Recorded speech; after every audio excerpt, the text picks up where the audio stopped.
Chapter 78. Li Luan's reaction wasn't slow, but the person's reaction was faster. Before Li Luan could pull out his sword, a black muzzle was already pointed at him. Not only that, there were several black muzzles that were pointed at his subordinates. Don't move, those who surrender will be spared. Those who resist will be killed. A loud voice sounded. It was the voice of the company commander, Xiaofeng. As soon as he finished speaking, "Bah!" a gunshot rang out. One of the Shang dynasty's soldiers clutched his chest and fell to the ground with a look of unwillingness and shock. In his hand, he had already pulled out a long sword and was about to slash forward. One of the Lung Feng soldiers felt the danger and killing intent. Without hesitation, he opened fire and ended the life of the enemy who wanted to resist. The sound of the gunshot was loud and clear in the room, but in the night wind, the sound could not travel far. With one person dead, the room became much quieter. Then, the captain, Li Luan, felt that his life was being threatened. He didn't want any of his brothers to die here, so he shouted anxiously, "Listen to me, don't move, take out your weapons and throw them on the ground. I think that since these people said that they would be spared if they surrendered, they should be true to their words. That's right, we will keep our promise. The prerequisite is that you guys have to listen to us too. If you guys have any ulterior motives, you will end up like that person." Xiaofeng looked at Li Luan's performance and nodded his head in satisfaction. However, in order to not cause any more problems, he couldn't help but threaten him. When the black muzzle was aimed at him again, Li Luan felt his body tense up. He clearly saw the scene just now. This black metal thing could easily take a person's life. Not wanting to die, he hurriedly threw his sword and scabbard on the ground. At the same time, he covered his head with both hands and squatted down. With Li Luan taking the lead, the other 18 brothers followed suit and threw down their weapons, crouching on the ground with their hands on their heads. "Very good," Xiaofeng praised, then gestured to Lung Feng who was at the side. A few of them took out ropes from their backpacks and tied up all 19 of them, including Li Luan. Just as he was done, the door opened again. A soldier in camouflage uniform walked in. He stood straight and saluted. "Sir, the city gate has been opened by our brothers hiding in the city. 2nd platoon, 3rd platoon, 3rd company, and 1,000 auxiliary soldiers have entered the city. Company Commander Tingshan, may I ask if we can besiege the barracks in the city?" "Yes. Everything is going according to plan. Also, tell the brothers that the auxiliary troops are not to participate in the battle. Go and maintain order in the city. As long as the civilians do not cause trouble and stay in their homes, they are not to be harmed. Most of the people in the city are Han." Xiaofeng replied with a military salute. "Yes." The soldier who responded with a military salute turned around to pass down the order. Xiaofeng also prepared to bring people to carry out the battle plan. At this moment, Li Luan, who was squatting on the ground, spoke. "Sir, are you the pirates on the other side? What? Do you have any questions?" Xiaofeng turned around and asked, a sharp look flashing in his eyes. Naturally, he did not like the word pirate. It was only because the 6th young master said that it was not good to expose their strength. Thus, they had no choice but to call themselves pirates. Feeling that Xiaofeng's gaze could kill, Li Luan instinctively lowered his head and avoided it. Then, he said in a small voice, "If you can really not harm the civilians in the city, I am willing to be your guide. There are many of my brothers in the barracks. I think I can help persuade them." Li Luan volunteered himself for 2 reasons. Firstly, he had long lost confidence in the number 1 Shang dynasty. Even the soldiers did not have enough to eat, let alone the common people. Secondly, the weakness of the Shang dynasty made them feel extremely aggrieved. After being surrounded and forbidden from entering the sea, and not being able to send out any ships, they had actually holed themselves up like turtles and refused to move. It was as if they couldn't think of any solution. Instead, they had placed all their hopes on the outside, praying that others would discover their tragic situation and that someone would come to their rescue. This was completely a lucky move. It was no different from spending 2 yuan and waiting for 5 million.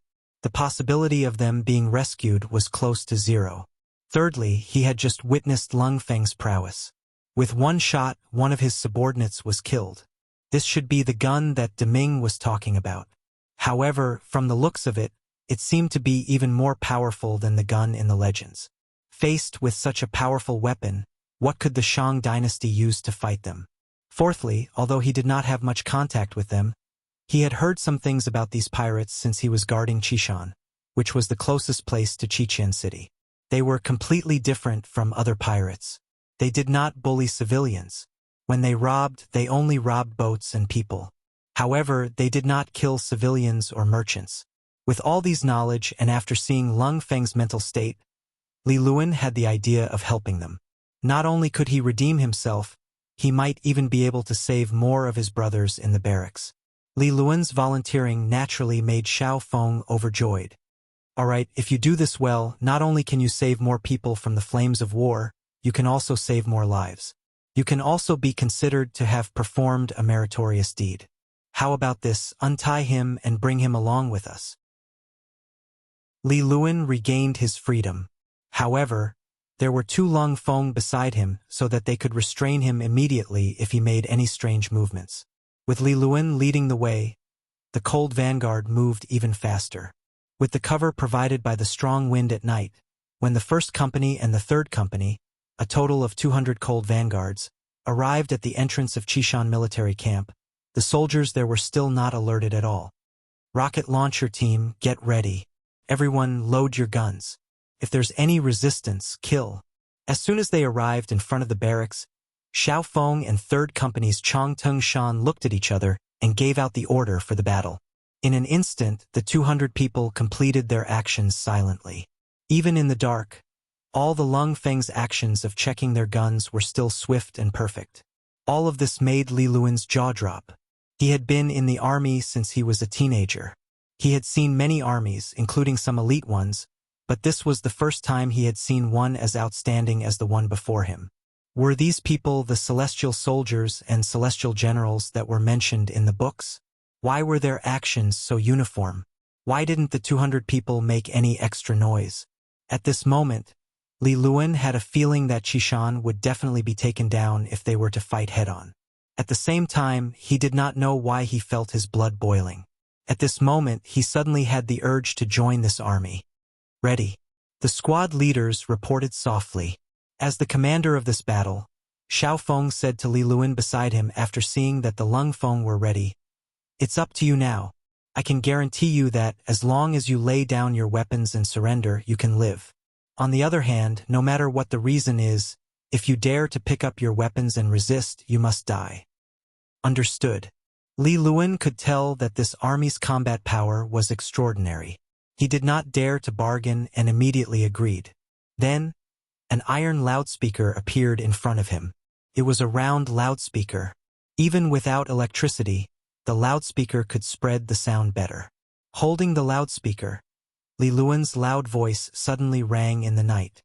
"Brothers in the camp, I'm Li Luan, the squad leader of the guards on the wall. You've been surrounded. Lay down your weapons and surrender, and you can live. We're all Hans. 500 years ago, we were one family. Don't be a feudal resistance." His shout was like a clap of thunder in the silent night. It exploded in the entire camp and caused an uproar. For a moment, there were all kinds of curses in the camp. Most of them were cursing to find their uniforms and weapons. The cursing continued for about half a quarter of an hour before it slowly subsided. Then, in the dark, 100-man squad crept toward the wooden fence. It seemed like they wanted to use their advantage of being more familiar with the terrain to launch a counterattack. Ready the rocket launcher. Target the wooden fence. Fire. Xiao Feng had already seen the enemy's every move with his night vision goggles. Night battles were a part of Lung Feng's training. Because of proper nutrition, the ordinary soldiers did not suffer from night blindness. At this moment, they could clearly see the enemy's actions in the opposite camp. The commander gave the order, and immediately, 2 rocket launchers with powerful flames shot forward. After 5 seconds, they slammed into the wooden fence that could block the impact of manpower and horsepower. Immediately, Flames soared into the sky, and the sound was like thunder. The rocket launcher was a type of infantry anti-tank and siege weapon. It was light and had a short range. At the same time, it could be fired in a straight line, upward or downward direction. It had a variety of attack methods that were perfect for close-range sieges. The 2 rocket launchers were fired and instantly destroyed the main gate of the camp. The powerful flames and explosive force scared the 100-man vanguard soldiers who wanted to sneak out of the camp. What is this? Is this the wrath of the heavens? This must be the punishment of the heavens. After seeing such powerful firepower, the 100-man vanguard's morale immediately collapsed. In the face of the unknown, humans naturally had a kind of fear, not to mention that it had such great power. Li Luan looked at everything in front of him in a daze. When he saw such powerful firearms, he knew that the soldiers of Qishan's camp had been defeated. He only hesitated for a few seconds before he shouted again, "Brothers, I'm Li Luan. You should have seen the power of these firearms. If you don't want to die, throw down your weapons and surrender. Your families are still waiting for us to return safely in the city." Chapter 79. Under Li Luan's persuasion and the powerful impact of the rocket launcher, some of the smarter soldiers finally realized that they weren't strong enough. The first person threw his weapon to the ground. Then, like a contagious disease, there was a second person, a third person. The frightened soldiers of Qishan threw down the weapons in their hands one by one and then walked out of the military camp in groups. They covered their heads and walked out of the military camp. The entire battle had ended so simply without firing a single shot or firing a single cannon. Of course, this was because of the deterrence of the powerful weapons. However, more importantly, it was because the soldiers of Qishan already had a grudge against the Shang dynasty. They didn't have enough to eat and couldn't wear clothes. Such an army had long lost their morale. How could they be counted on to win the battle? From Li Luan's words, the Qishan military camp had more than 2,000 soldiers. Xiao Feng ordered the auxiliary soldiers who had already entered the city to maintain law and order to take in the captives. At the same time, Qishan city was sealed. Only people were allowed to enter and not leave. The entire city was checked overnight. If there were any dangerous people, they would be killed. However, at the same time, the soldiers were not allowed to harass the commoners. If they were caught, they would be dealt with according to military law. After occupying the city, there had been countless military exercises to maintain peace. Putting them in Qishan city was just turning the exercises into actual battles. However, the soldiers of Lungfeng who had made all kinds of preparations were still very familiar with it. In just a few hours, Qishan city's law and order were restored. There were even some courageous commoners who dared to appear in the morning market to continue trading. When the sun rose, a new 5-starred red flag was placed on the city walls of Qishan city. This meant that from this moment onwards, this place was under Yang Qindong's control. Get someone to inform Captain Gao Xiong of this news. Then pass it on to the 6th young master. At the same time, all platoon leaders and squad leaders will have a meeting to review the battle and point out their own shortcomings. Xiao Feng followed Yang Qindong's training and carried out his work with the mindset that there must be a conclusion after the battle. In conclusion, it was a method that could allow people to grow and become stronger quickly. Reality also proved that a big summary after a big battle and a small summary after a small battle could expose more potential problems and point out the correct direction to fight the next battle. In the palace hall, the officials had already arrived at the morning court.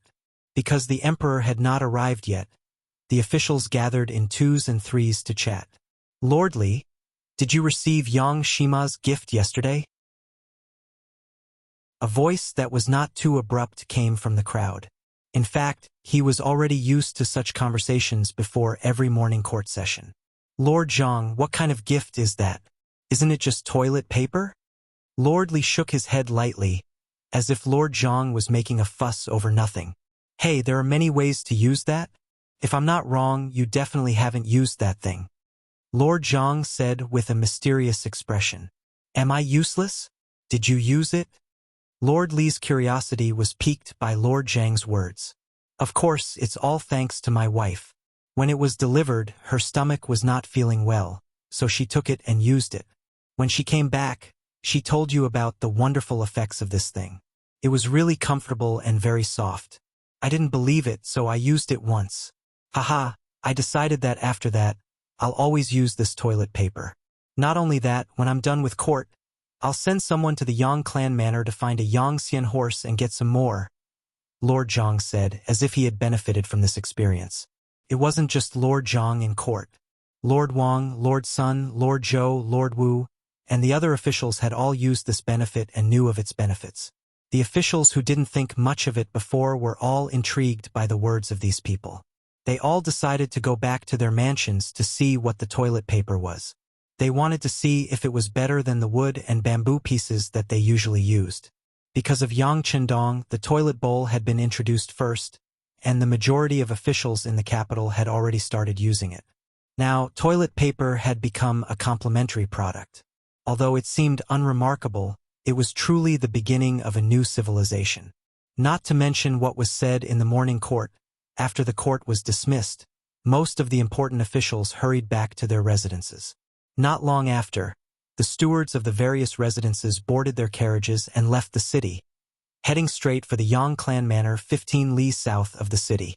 This was because the Yang clan manor had a large number of potatoes, and it was the only one in the Great Ming dynasty.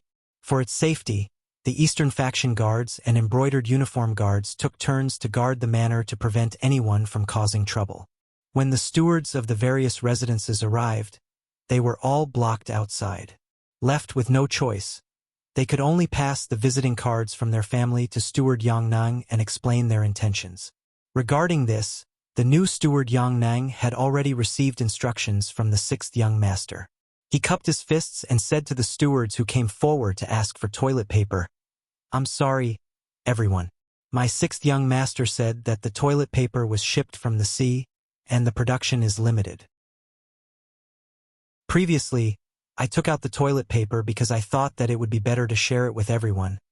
But now I really don't have much left. If everyone really wants it, then wait until the Heavens Beyond trading firm opens for business and buy it there." Yang Nung had a smile on his face. As the saying goes, a slap doesn't hit a smiling face. Since he had already said so, what else could the stewards do? They could only hurriedly return to their residences. Since they didn't have any new goods for a while, they would have to use the toilet paper that was delivered yesterday sparingly. Other than the first young master and first madam, everyone else could forget about using it.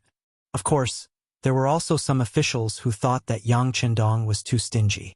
It was just some unremarkable toilet paper, and he wanted to set up a trading firm that they had never heard of to sell it. How much money could that thing be worth? Could he earn back the capital by opening a shop for it? These people's thoughts weren't wrong. After all, toilet paper wasn't something that could be put on the table. Moreover, it wasn't like they couldn't do without it. In the past, when there was no such thing, shouldn't everyone still do what they should do? For something like this, if it was sold at a high price, there probably wouldn't be many people who would buy it. However, if it was sold at a low price, they probably wouldn't even be able to earn back the rent for the shop. That was the normal way of thinking, but how could the people of this era guess what was going on in Yang Chendong's mind? If you said that toilet paper wasn't worth much, there was nothing wrong with that. However, Yang Chendong firmly believed that once people were used to it, they wouldn't be able to adapt to it if you asked them to use wood or bamboo. More importantly, he intended to use hunger marketing to sell it, which meant that he would sell it at a fixed amount a day. Based on the idea that the rarer something was, the more valuable it would be. Once the supply exceeded the demand, the price would naturally rise. When that time came, if other adults used toilet paper, would you still have the nerve to use bamboo? Even if the price was slightly higher, there would still be many people who would rush to buy it. The capital was not like any other place. There were many rich people here and even more people with authority. Even if the price of toilet paper was a little more expensive, it was still completely acceptable. This would become one of Yang Chendong's tools for making money. Although he couldn't make a huge profit, he would win in the long run. Who residence? Little Qing was lying on a wooden bed with a painful expression.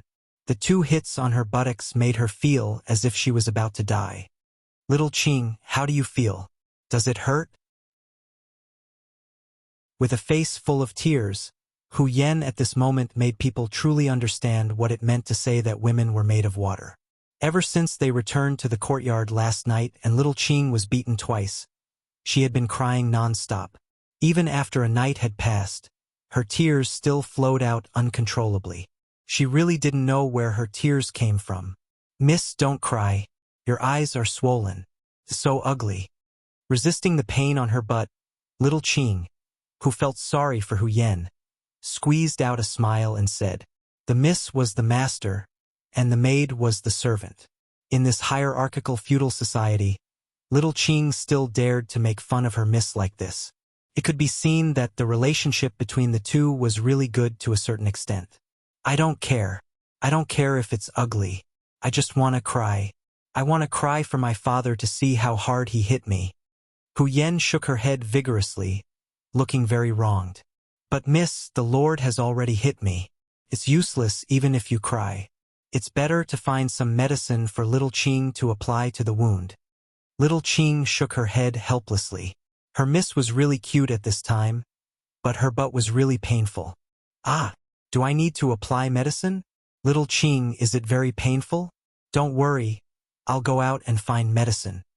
Hu Yen also got up at this moment, then wiped the tears on the corner of her eyes with her sleeve, and then strode out of the room.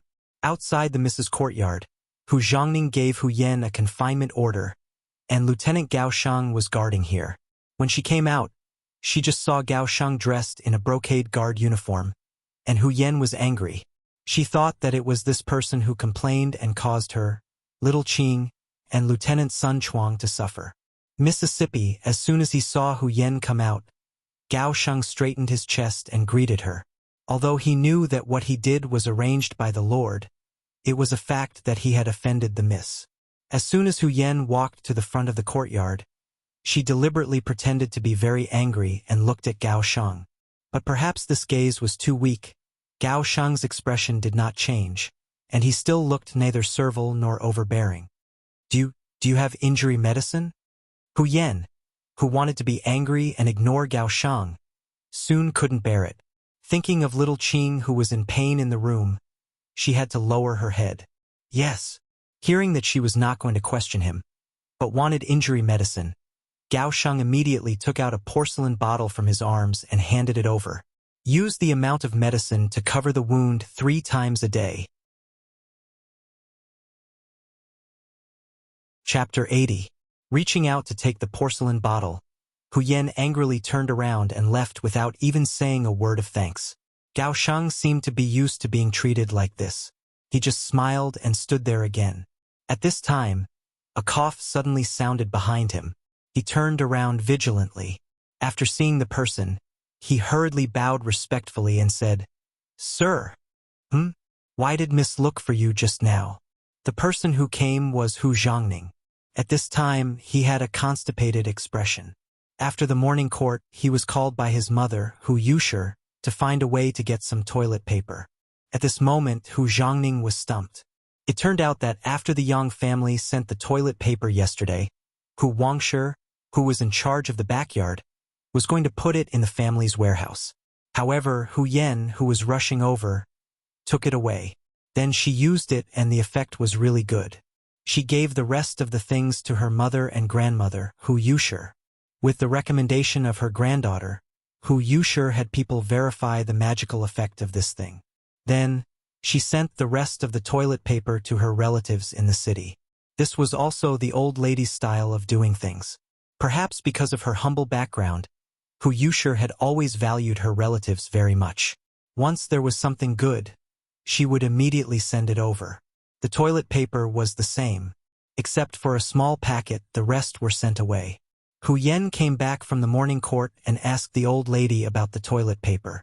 The old lady, who had no stock, had to give the task to her son. She also said that she wanted to get some more. There were still some relatives who had not shared it. In Hu Yushi's eyes, her son was the guardian of the genie guards. There was nothing that could be difficult for him.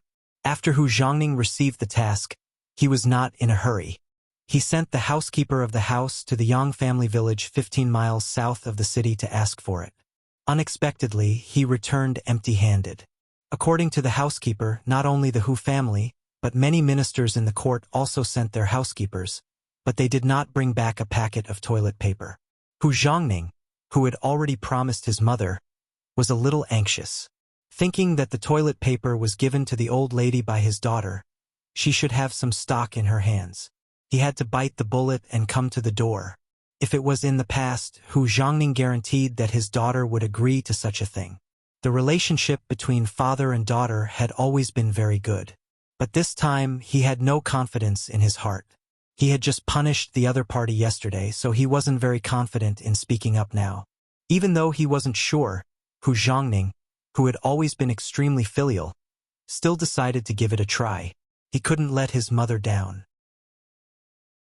While Hu Zhongning was still thinking about what to say, Gao Shang, who was standing in front of him, had already answered, "Sir, Miss asked me for injury medicine."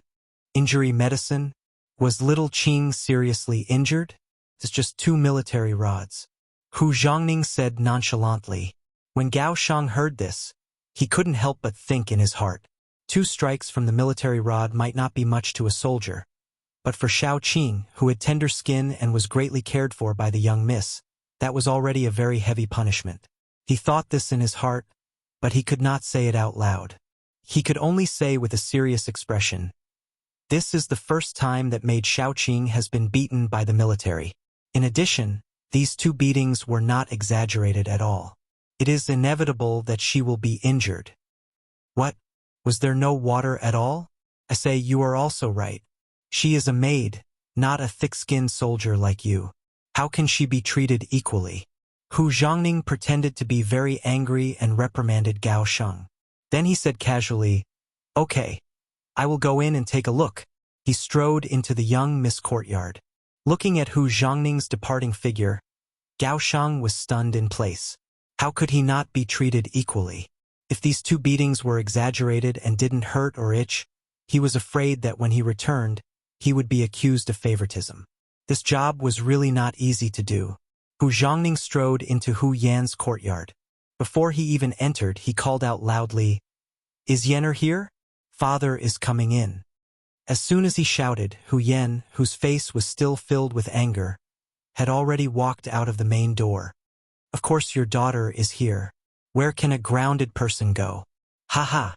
Hu Zhongning smiled awkwardly when he heard the obvious hidden meaning in her words. Then he stretched his neck and glanced into the room. "Is your maid Shaoqing all right?" "All right? She won't die for the time being." Hu Yan's answer was still cold. This time she was really disappointed in her father.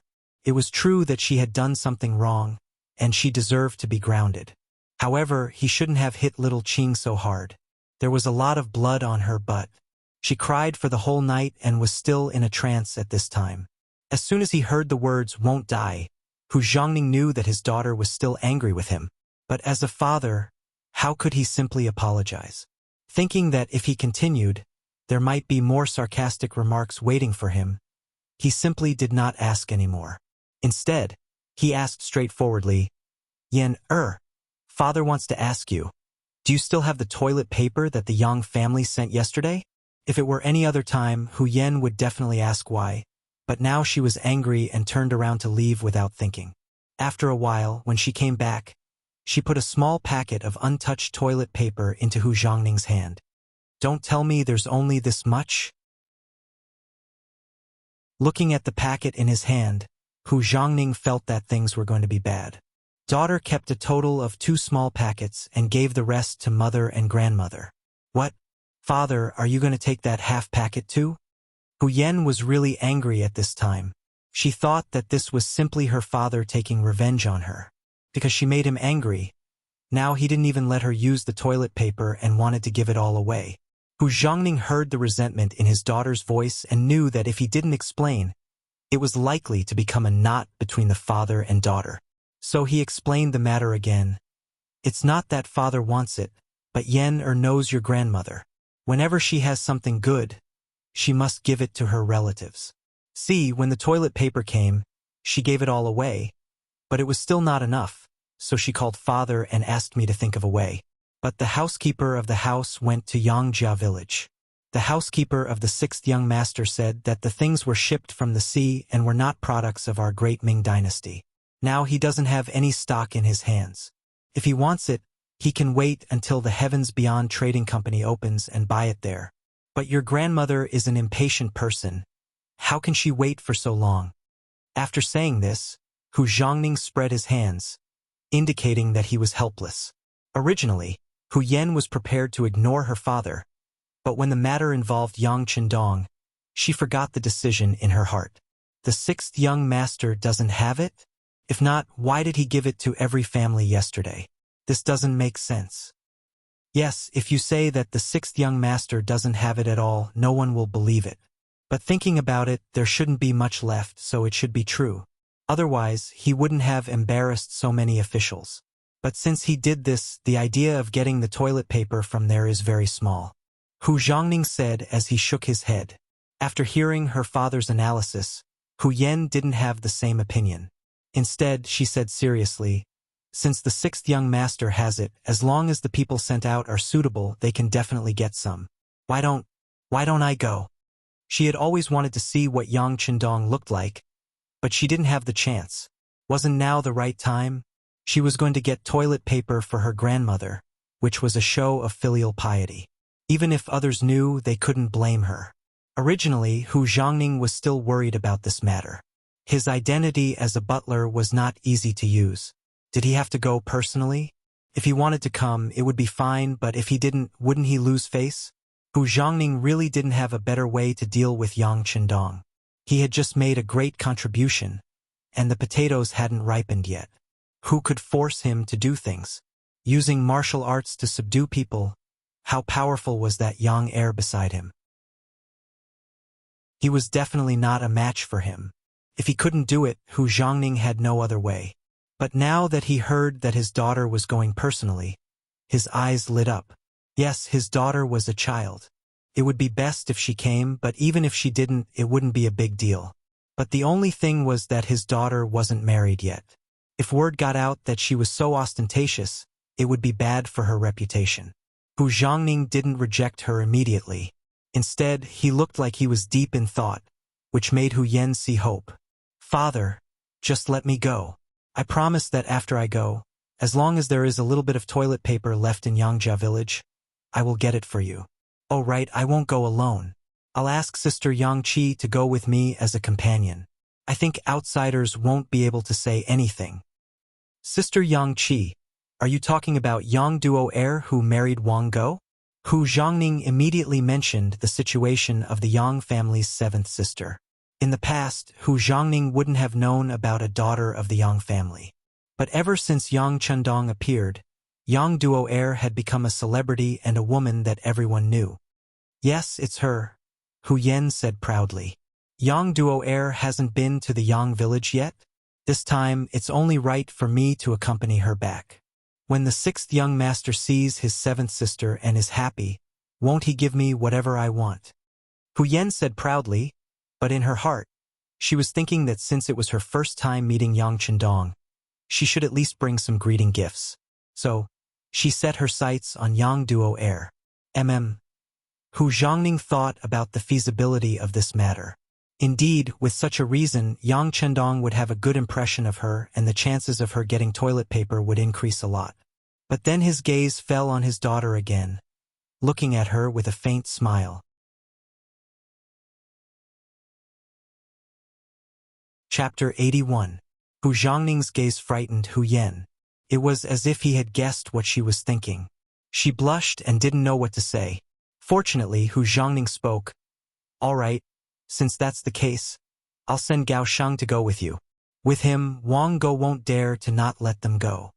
With Hu Zhongning's support, Hu Yen believed that she could bring Yang Duo to the Yang village. She was overjoyed and said, Father is the best.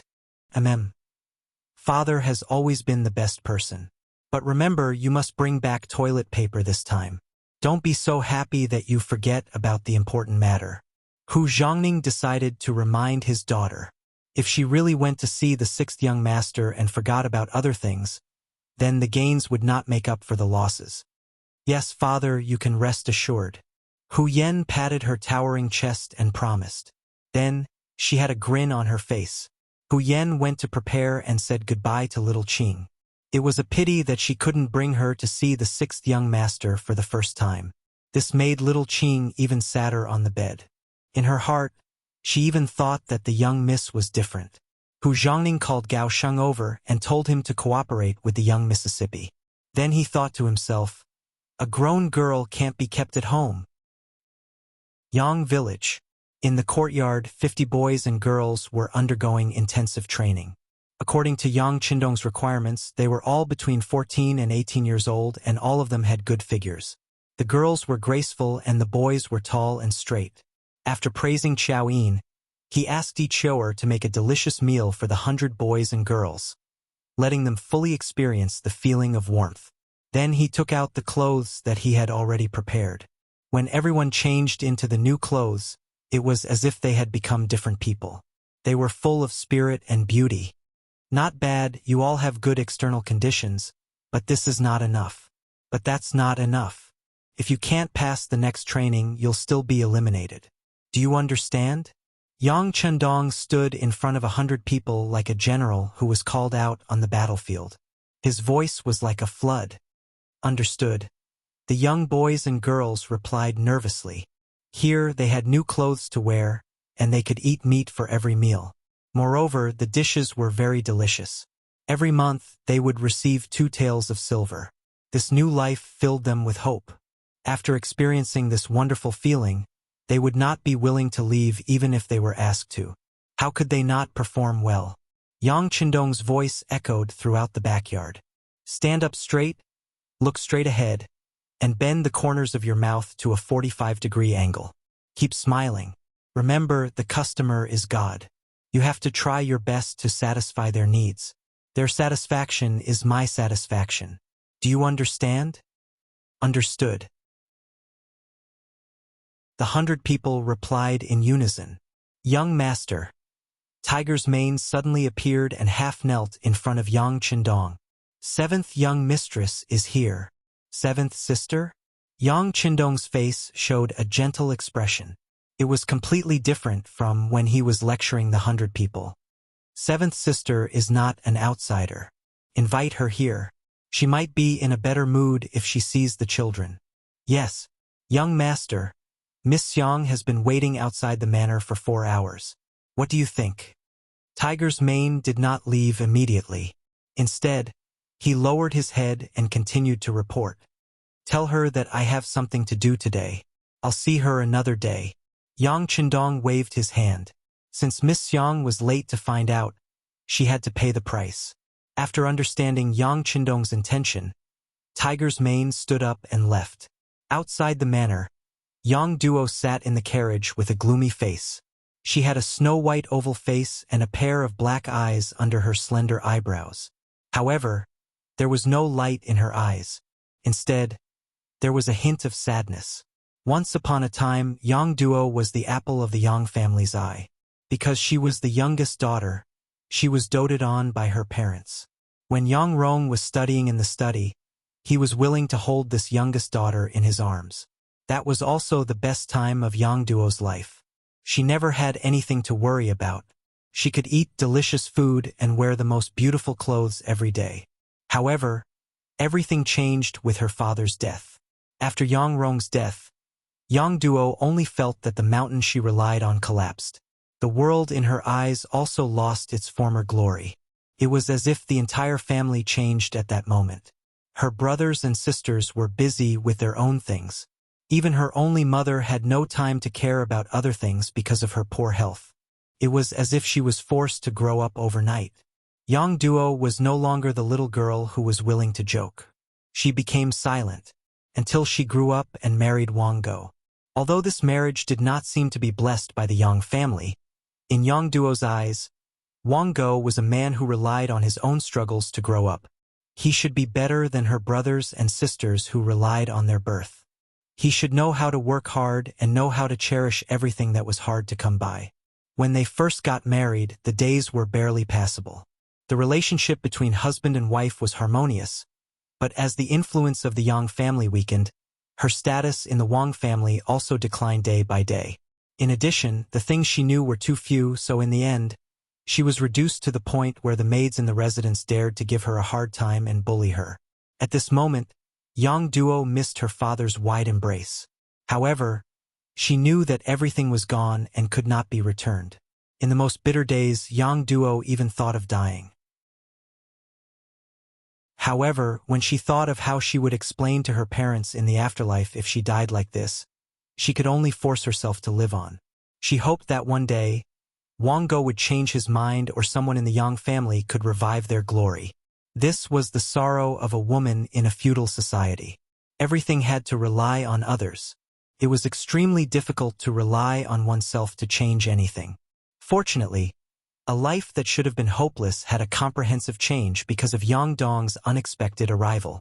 That morning, the moment Yang Chundong kicked open the Wang family's door, Yang Duo's fate also changed. Her husband and mother-in-law being beaten made them start to face themselves again. At least in these few days, she slowly felt that her dignity was respected again. Although this respect was only on the surface, Yang Duo was still full of hope in her heart. Today, Hu Yan's sudden appearance, accompanied by the captain of the brocade guard, was to invite her back to the Yang family manor. In this regard, Wang Go did not dare to have the slightest objection. He even forced out a smile and said that if she wanted, she could stay at her maternal home for a few more days. Feeling that Wang Go was not concerned but afraid, Yang Duo's heart was filled with mixed feelings. What made her even more afraid was how to face her seventh brother. The person who would only follow behind her when they were young and whom she despised had finally grown up. Not only that, he seemed to be even more outstanding than her brothers. When she thought of the heroic aura that her sixth brother exuded when he kicked open the Wang family's door that morning, Yang Duo blushed with shame and did not dare to meet him. This was also why after a few days, she still did not come to the Yang family manor to take a look. In the carriage, Yang Duo was very nervous, which made Hu Yan, who should have been nervous, relax a lot. She began to comfort Yang Duo. Sister Duo Heir, the sixth young master is your brother and is so nervous about you. What are you afraid of? Listen to your younger sister. When you see him, you should reprimand him first to suppress his imposing manner. Hu Yan thought of Yang Chindong being scolded and not daring to talk back, and couldn't help but giggle. Scold sixth brother? Why? Also, what should I scold him for? Yang Duo's face was filled with confusion. Clearly, she did not understand what Hu Yan meant. You! Hu Yan put her finger to her mouth and rolled her eyes. Suddenly, she said in surprise, scold him for beating your husband and mother-in-law. Let him give you an explanation. In short, you have to shock him first and let him know how powerful you are. Hu Yan's idea made Yang Duo shake her head and say, I'm not powerful. Otherwise, I wouldn't have suffered such a big loss in the Wang family. Forget it, I'd better not scold sixth brother. He beat the imperial court officials for me. He took a great risk. Hu Yan slowly closed her mouth. She knew that it was impossible to see Yang Chundong suffer. Seventh young lady, the young master invites you in. Outside, Hu Mang arrived in front of the carriage. He signaled Yang Lu with his eyes, and Yang Lu replaced the original coachman. Gao Sheng was also sent far away. Yang Lu then drove the carriage into the Yang clan manor. The East faction protector, who was standing nearby, saw that the carriage was driven by the Yang family's servant, so he did not come up to check. After a few days of contact, the two sides had a tacit understanding. The East faction protector and the genie guard would not take the initiative to trouble the Yang family. The Yang family's servants also followed the rules. All the carriages that came here were checked by those people, except for the Yang family's carriages. In Yang Chindong's words, this was the Yang family manor. Did the Yang family need to check their own home? What was the reason? For this matter, the East faction protector also reported the matter to Wang Zhen, but the answer he got was that since the sixth young master said so, he would do as he said. The carriage smoothly drove into the Yang family manor. Through the curtain of the carriage, Hu Yan looked out curiously. However, it didn't seem to be any different from the other manors, which made her feel a little disappointed. It was not until the carriage drove into the square in the backyard of the Yang family manor that the scene in front of her changed. She saw 100 boys and girls wearing clothes that she had never seen before standing under the scorching sun, motionless. God, the clothes they wear are so beautiful. Hu Yan's gaze was deeply attracted by the scene in front of her as she spoke like a love-struck fool.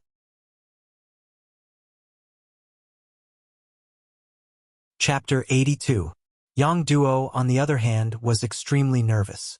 She didn't know what to say when she saw Yang Chendong. She thought that her actions had already lost face for the Yang family. She wasn't mentally prepared yet. The carriage finally stopped, not far from Yang Chendong.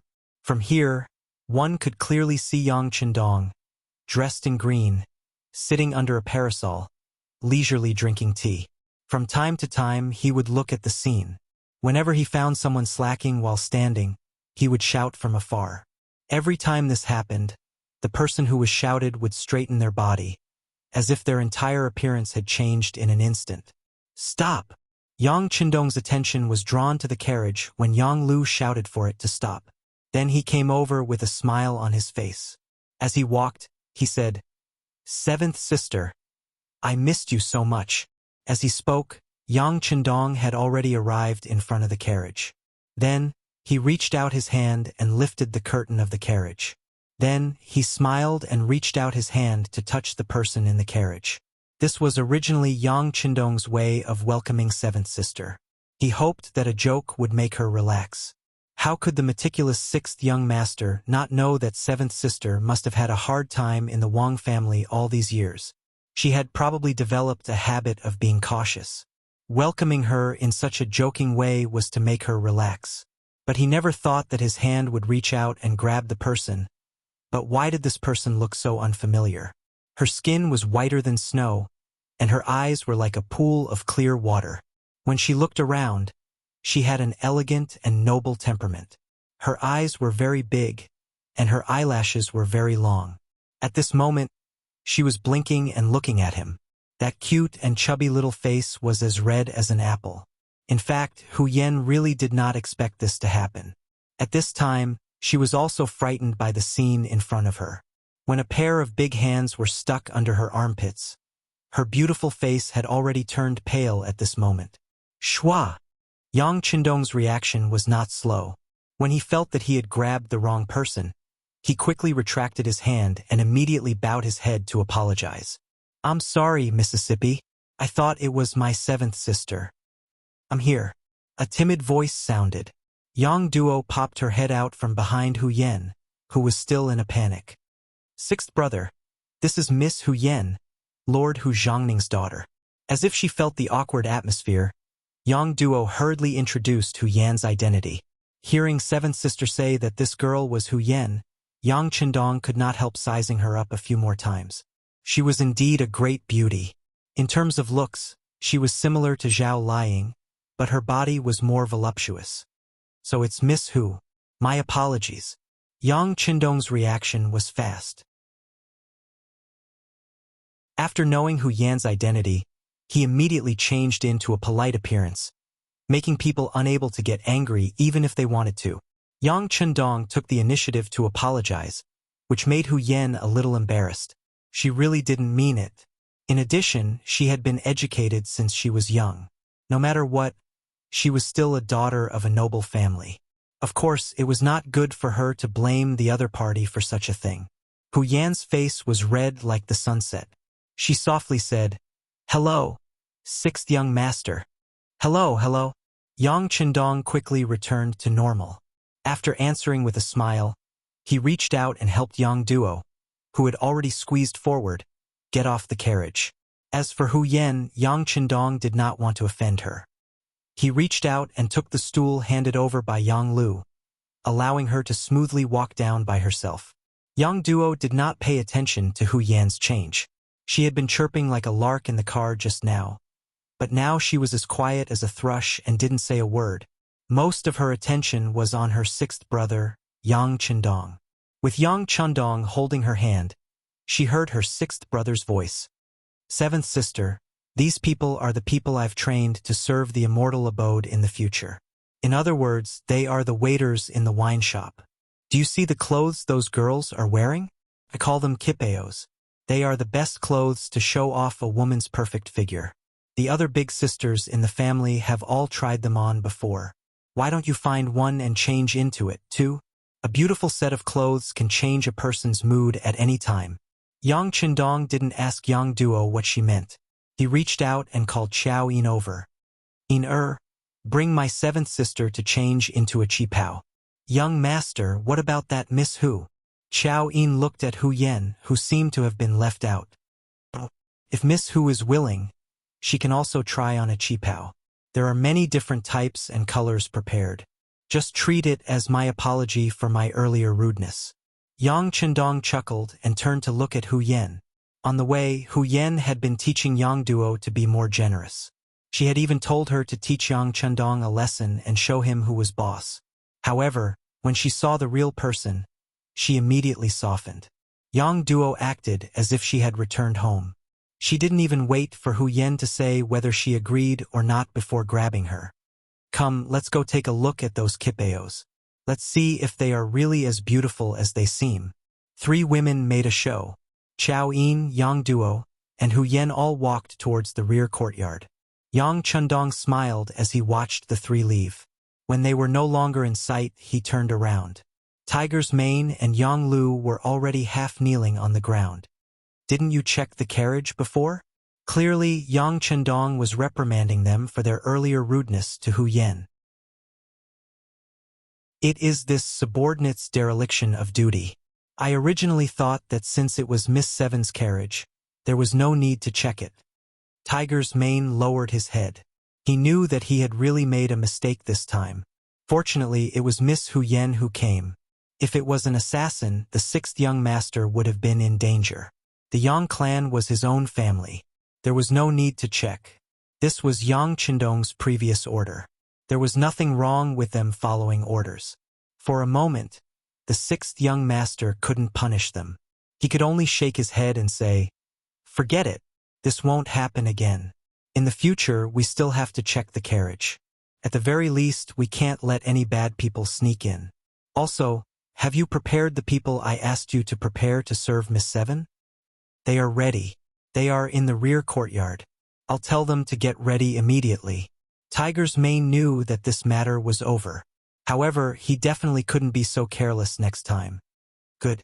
Go and tell them to get ready. Yang Qindong nodded. Then, as if he had thought of something, he asked, "That's right. Do you know why Miss Hu Yen came here?" From the information he received from the security bureau, he already knew that Hu Yen was paying attention to him. Yang Qindong narcissistically thought that the other party probably had a good impression of him. However, even if she had a good impression of him, it was impossible for her to directly come to his door. At that time, girls weren't that open. This was especially true for young ladies of noble families. They were extremely reserved. I don't know. Tiger's Mane shook his head. Although the Capital Security Bureau's capabilities were constantly increasing after investing a large amount of money, he still didn't know what had just happened to the Hu clan. Forget it. Let's go. With the idea of taking things one step at a time, Yang Qindong had Tiger's Mane and the others leave. As for himself, he returned to the large umbrella. His gaze fell on the 100 young men and women who were still practicing their stances in the distance. In the fitting room in the backyard, Xiao Yin and the other 2 women were currently seriously choosing the most suitable qipao for them. Among the 3, it wasn't Xiao Yin's first time in this room. She was also the first to choose. It was a set of sapphire blue qipao that represented purity. When paired with her petite face, it appeared very cute. Yang Duo chose a yellow qipao with golden edges. She was tall to begin with, so wearing it on her slim body made her look even more elegant. Hu Yen took the longest time to choose. In her eyes, it seemed that every one of them was very beautiful. In front of her were beautiful clothes that she had never seen before. In the end, she still chose a white qipao. This was a color that went with all kinds of colors. When worn, it gave off a pure and flawless color that didn't even have a speck of dust. In the fitting room, there were several mirrors that were said to be divine objects in the palace. It was very good for them to see their own style through these mirrors. Of course, these mirrors couldn't be leaked out yet. Xiao Yin also explained this point to the two women. Otherwise, the mirrors in the palace wouldn't seem so noble and mysterious. However, Xiao Yin also said that mirrors like these would be circulated in the market in the future. It was just that there wouldn't be a lot of them. In accordance with the principle of rare things being valuable, this would show off their nobility. As for the mirrors, the two women only looked at them curiously. If it was any other time, perhaps they would be attracted. However, right now, their attention was completely diverted by the qipao on their bodies. Right now, they were looking at themselves as if they had just met each other.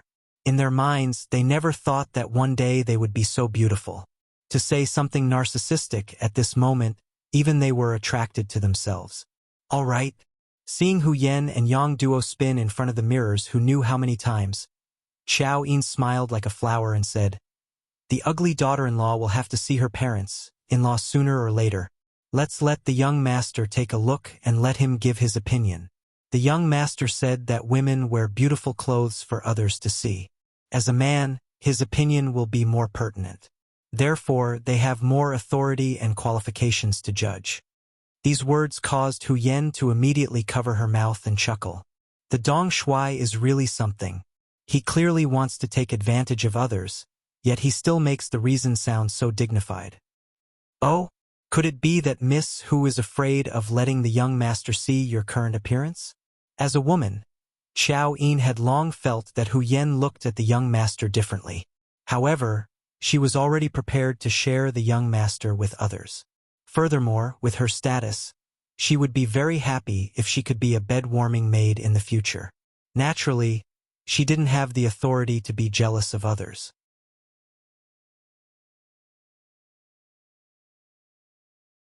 Chapter 83. Why would I be scared? Let's see then. Hu Yen seemed to be throwing a tantrum as she spoke, but she was probably the only one who knew what she was really thinking. She really wanted to see what kind of expression Yang Chendong would have when he saw her in this white qipao. In the backyard, the 100 young men and women had already switched to walking. A paper bowl was placed on top of each of their heads. In Yang Chendong's words, they had to keep the upper half of their bodies steady while walking. They absolutely couldn't allow their paper bowls to fall. If they did, they would be punished with standing for an extra hour and no meat for dinner. It wasn't a heavy punishment, but none of the 100 future employees of the immortal abode wanted to be punished. They didn't know if they would be disqualified if they were punished too many times. If that was the case, they would have to return to their old lives. They could only eat 2 meals a day, and they weren't even full. Here, they could eat 3 meals a day, and there was meat for every meal. They had new clothes to wear, and they even had a monthly salary. Originally, Yang Chendong was staring at the crowd and pointing out their mistakes. However, when 3 graceful figures suddenly appeared in his peripheral vision, Yang Chendong was completely unable to remain calm. In his line of sight, the 3 beauties were like fairies descending to the mortal world as they walked towards him one by one. This caused his heartbeat to accelerate, and his face began to heat up. Even his gaze became infatuated. Seeing Yang Chendong's dazed expression, the 3 girls couldn't help but feel amused. In the end, it was Xiao Yin, who was the closest to him, who slowly walked up and whispered into his ear, "Young master, you're almost drooling." Oh. Yang Chendong, who had lost his composure, hurriedly raised his hand to wipe his mouth. However, how could he wipe anything? Only then did he realize that Xiao Yin was teasing him. He couldn't help but awkwardly say, "Yin, you're being naughty again." Ha ha ha. When she saw that Yang Chendong really was wiping his mouth, Xiao Yin skipped away with a smile. This scene also caused Yang Duo and Hu Yen to cover their mouths and laugh. "Humph, you actually dare to laugh at this young master? In order to punish you all, someone come and serve me with a brush." Yang Chendong saw that the 3 women were so beautiful, and each of them had an extraordinary temperament. It really felt like 100 flowers were blooming, and he had the idea of painting them as a memento. After Yang Chendong shouted, Tiger's mane had already turned around and disappeared. When he reappeared, he was holding a wooden frame in his hands. That was the so-called easel that the sixth young master had requested. Does Yang Chendong know how to draw? Naturally, the answer was yes.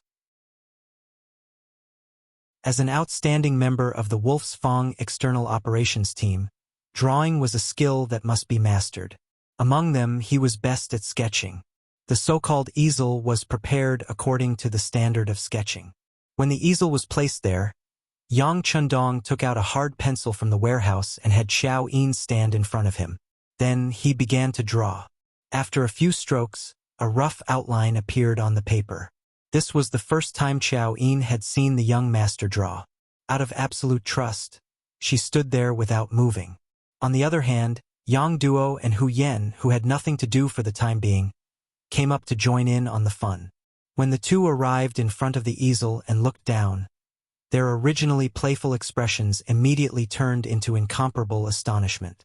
With just a few strokes, an undulating and curving line was outlined. After the shape, structure, characteristics, rhythm, and charm were displayed one by one, Xiao Yin seemed to come alive on the paper. What kind of drawing technique is this? Yang Duo and Xiao Yin both had extremely astonished expressions. They were both daughters of noble families and were all descendants of famous families. They understood drawing techniques and were even quite good at it. It was because of this that they were even more astonished by the ability that Yang Chendong displayed. I call it sketching. Yang Chendong raised his head slightly and gave the two girls a charming smile. Then, he continued to draw and complete the rest of his work. From start to finish, it took only half the time it took to drink a cup of tea. The sketch was completed and Xiao Yin was vividly engraved on the paper. Yang Chendong stopped and nodded. Not bad. You didn't lose your skill. That's it. Wow. So beautiful. The two women saw that the painting had been completed in such a short period of time. Moreover, the painting was so accurate that Xiao Yin's most beautiful side was fully displayed. Aside from the lack of color, everything else that should be displayed was displayed. This caused them to make a fuss over nothing. Yang Chendong had heard a lot of compliments recently, so he didn't have much of a reaction. He just smiled at the two and asked, "Which one of you will go first? We can be drawn too?" Hu Yen pointed her slender finger at herself in surprise. Originally, she thought that Yang Chendong could draw Xiao Yin so quickly because they understood each other. That was why he could draw so skillfully. However, this was the first time they had met. Of course, if you refuse, I won't force you. Yang Chendong showed a sincere smile again. He didn't want to force people to do things. I won't refuse. Then draw me first. When Hu Yen heard that she could also receive such treatment, she was instantly overjoyed. Then she walked to where Xiao Yin was standing and stood with her chest puffed out. Don't be so stiff. Act more naturally. Yang Chendong chuckled when he saw that Hu Yan's entire body seemed to have been filled with lead, resembling a zombie that had lost a portion of her spiritual energy. Oh! Hu Yan, who was extremely obedient, quickly relaxed her body. It was also at that moment that she heard Yang Chendong's voice. Very good. That's it. Don't move. It'll be done soon. Yang Chendong seemed to have found an excellent angle and began to paint with great vigor. In just the time it took to drink a cup of tea, Yang Chendong finished the last stroke and laughed. It's done. He finished drawing just like that. With a trace of suspicion, Hu Yen walked over. However, at this moment Yang Chendong had already begun to draw for seventh sister Yang Duo. Hu Yen walked over and looked at the drawing of her face and expression that had been placed to the side. The lines were so beautiful and the curves of her body were so real. It was as if they were lifelike. Her charm, cuteness, and beauty were completely reflected on the paper. At this moment, she felt a little intoxicated. Thinking that the two of them had only met for the first time, how could he understand her so clearly in such a short period of time? Hu Yen couldn't help but look up. She wanted to see the appearance of this man. She wanted to understand him and imprint him deeply in her mind. When she looked up, she saw the scene of Yang Chendong seriously drawing for seventh sister. People say that people who work seriously are the most beautiful because at that time, their whole body is focused and full of charm. When she looked up, she saw this scene. the corners of his mouth slightly curled up, the confident light in his eyes, and the fact that he was able to write as fast as lightning while remaining calm as usual, coupled with his resolute face and bright eyes, all of these attracted Hu Yen. At this moment, she felt as if there was a little rabbit in her arms that was jumping wildly. Done. With a wave of his hand, Yang Qindong, who finished the last stroke, laughed and said that it was done. He put down the hard pencil in his hand. Yang Duo couldn't wait any longer. She ran a few steps and came in front of her portrait. Immediately, she looked like she was in a daze. People say that the person who understands you the most is yourself. But this time, Yang Duo felt that this seemed to be wrong. Because from the painting, she seemed to be seeing herself for the first time. Turned out that she was so beautiful. She wasn't the useless stupid girl that the Wang family said was even worse than a servant girl. Yang Duo stood there in a daze. After a while, tears flowed down from the corners of her eyes. Yang Qindong's heart softened as he looked at her. He stood up and went forward to hug seventh sister in his arms. The painting is to show your most beautiful side and preserve it for later memories. But what we should do is to cherish the present, cherish our youth, your beauty, and all the good things we have. Seventh sister, if life in the Wang family is not happy, then leave there. Believe in sixth brother, I will let Wang go divorce you. There won't be any bad memories left. It was the most basic common sense to persuade people to reconcile and not to divorce. But now, Yang Qindong was indeed persuading his seventh sister to leave her husband's family. In modern terms, it was divorce. But when Hu Yen and Xiao Yin heard this, they felt that the sixth young master was right. It wasn't abrupt at all, and it wasn't annoying at all. Seventh sister in his arms was clearly moved, but in the end, she clenched her teeth and shook her head. Sixth brother, I still want to try. Can you give me a bit more time? Yes, seventh sister will make the decision. Sixth brother just wants to tell you that no matter when, no matter what decision you make, sixth brother will support you unconditionally. Because in sixth brother's eyes, seventh sister will always be the best and most beautiful girl. As for the others, they can think whatever they want and see whatever they want. Even if Butcher Zhang dies, I won't eat that pig with hair. The originally very warm scene was indeed because of Yang Qindong's last proverb that broke the mood. For a moment, the three women all laughed out loud, and the atmosphere at the scene also became a lot more harmonious because of this sentence. The three girls each held the painting with their own picture in their hands. They loved it so much that if anyone wanted to snatch it from them, there would be a fierce struggle. Next, with the company of the three goddess-like women, Yang Qindong felt that life was extremely comfortable. Even time seemed to pass very quickly. What's wrong? It was already time for lunch. He brought the three girls, who had changed back to their original clothes, to the front of the crop field. The four of them personally plucked several stalks of potatoes, about 40 to 50 caddies. It was the first time the three girls had done something like this. Naturally, they were very happy and couldn't stop smiling. On the other hand, the East faction guards who were in charge of watching over them were very distressed.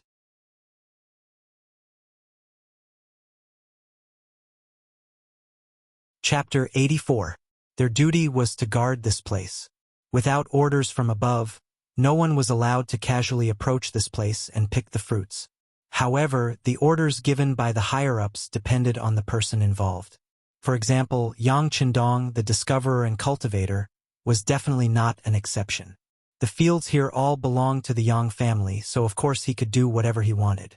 As long as it was not a large-scale harvest, even the people of the East faction guards had no right to interfere. Each of the girls carried the freshly dug potatoes and returned to the kitchen with Yang Qindong.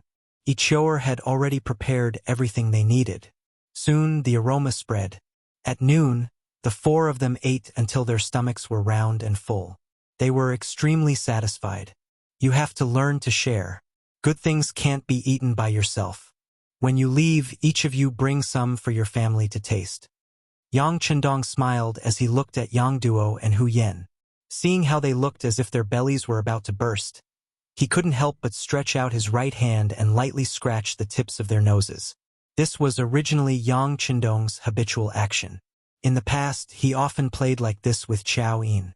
However, this time he was facing seventh sister Yang Duo and Hu Yen, who he had just met for the first time. Yang Duo was slightly better. She just treated it as her brother joking with her. However, Hu Yan's face immediately flushed red after being scratched. This seemingly habitual action by Yang Qindong was actually very intimate and flirtatious in her eyes. Only after he scratched her nose did Yang Qindong feel that his actions were somewhat inappropriate. However, the matter had already been done. It was too late to apologize. Instead, it would destroy this beautiful atmosphere. He immediately clapped his hands and said, "Sister Choer, bring a few of the drinks that we prepared beforehand." Choer complied. Then, a few servants carried a few transparent cups and placed them on the table. The cups were transparent glasses from the future. There were a few drinks that had already been prepared. The moment the things were placed on the table, other than Xiao Yin, who had already seen the transparent glass, Hu Yen and Yang Duo were once again shocked by the things in front of them. They realized that as long as they stayed in the Yang manor, there would always be all kinds of surprises waiting for them, and they were all existences that were far beyond their imagination. "Don't just stare at the glass. Why don't you try this drink?" Yang Qindong smiled as he looked at the shocked duo. "You call this a glass? So exquisite. So beautiful." Hu Yen couldn't help but ask curiously. "Yes, this is called a glass cup. It's an improved product of colored glass. It's more transparent and gives people a clearer feeling." As Yang Qindong explained, he picked up the glass in front of him and took a sip. "Try it. The drinks inside are the real delicacies. I guarantee that none of you have tasted it before." Of course, no one had tasted it before. No matter if it was the apple juice, orange juice, peach juice, milk tea, or fruit tea placed in front of them, none of them had ever seen or heard of them before, let alone tasted them. The three women imitated Yang Qindong and began to taste it. They couldn't stop once they tasted it. In the end, they drank until their bellies were round and full. At this moment, they were a bit regretful. If they had known earlier, they wouldn't have eaten so much at lunch. Now that there was delicious food in front of them, they could only look and not drink. It was too much of a pity. The three women ate and drank their fill. It was already the middle of the afternoon. Only then did they feel that time had passed too quickly. Thinking that they were ready to go home, Yang Duo and Hu Yan's faces revealed expressions of reluctance. Seeing the two's intentions, Yang Qindong said to Yang Duo, "Seventh sister, this is your maiden home. If you don't want to go back, just stay here." This was something that Yang Qindong could only say to Yang Duo, but he couldn't do anything about Hu Yen. If he were to ask her to stay, he would definitely be treated as a lecher. He was afraid that when night fell, Hu Zhangning would kill him with a knife. "Thank you, sixth brother. Seventh sister, I still have to go back. No matter what, I am still a member of the Wang clan." Yang Duo shook her head and rejected Yang Qindong's good intentions. However, from her words, it could be heard that she was somewhat moved by the sixth young master's suggestion. That's right. Instead of wasting her youth and beauty on Wang Go, who didn't know how to cherish himself, why not learn to be herself? Were other people's opinions really that important? Knowing that seventh sister wanted to be strong before she made a decision, she had to do her own part. Yang Qindong couldn't persuade her anymore. However, he was not completely unprepared. He clapped his hands 3 times in the air, and then 10 young girls dressed like maids came in from outside. Looking at the 10 girls walking over, Yang Duo and Hu Yen were stunned. Even Xiao Yin, who didn't understand, looked at Yang Qindong with a puzzled expression. She didn't understand what the young master wanted to do. "The 10 of you, listen up. In the future, my seventh sister, Yang Duo, will be your master. You have to serve her with all your heart. Every month, this young master will give you 2 taels of silver as a monthly allowance. During festivals, your family will also receive some rice, noodles, and meat. In short, you will not be treated unfairly. However, if I hear that seventh sister has suffered any grievances in the Wang family in the future, then each and every one of you will be punished. Do you understand?" After the 10 people stood in place, Yang Qindong's cold voice suddenly rang out. Yang Qindong, who was like a completely different person from before, unconsciously emitted the aura of a superior person, causing Hu Yan, who was watching from the side, to be a little dazed. How could this person change so quickly? Just now, he was like the sun hanging high in the sky, which could melt people. At this moment, he was like the cold wind of winter, making people feel a chill go straight to the bottom of their hearts. We understand. The 10 girls all bowed and replied in unison. Only then did the chill on Yang Qindong's body disappear. He then looked at the stunned Yang duo and said, "Seventh sister, this is what sixth brother prepared for you. They will be by your side in the future. If you need anything, just call them. Sixth brother will settle all the expenses with them. Don't worry." With Yang Qindong's current financial resources, how many people couldn't be supported by him? It was just giving seventh sister 10 maids, it wasn't worth mentioning. As for Yang duo, when she saw the 10 maids, she couldn't help but cry. When she married into the Wang family, there was a maid by her side. Unfortunately, after a serious illness, the maid couldn't survive and died. Only she was left alone. When she was bullied, she could only silently endure it in her heart. Ever since sixth brother appeared, everything had changed. The Wang family no longer dared to scold and beat her like before. Not only that, there were now 10 more maids. This was equivalent to raising her status all of a sudden. As such, she no longer had to worry about others giving her a hard time. This time, she truly felt the warmth of a family. Sixth brother, thank you. She stretched out her hand and tightly patted Yang Qindong's big hand. Haha. Seventh sister, you are my biological sister. Doing anything for you is what I should do. Alright, when you leave in the future, bring some things back. With these 10 maids, 1,000 taels a month won't be enough. I'll give you double. 2,000 taels shouldn't be a problem. When the time comes, don't have the money to reward them. That would be too embarrassing.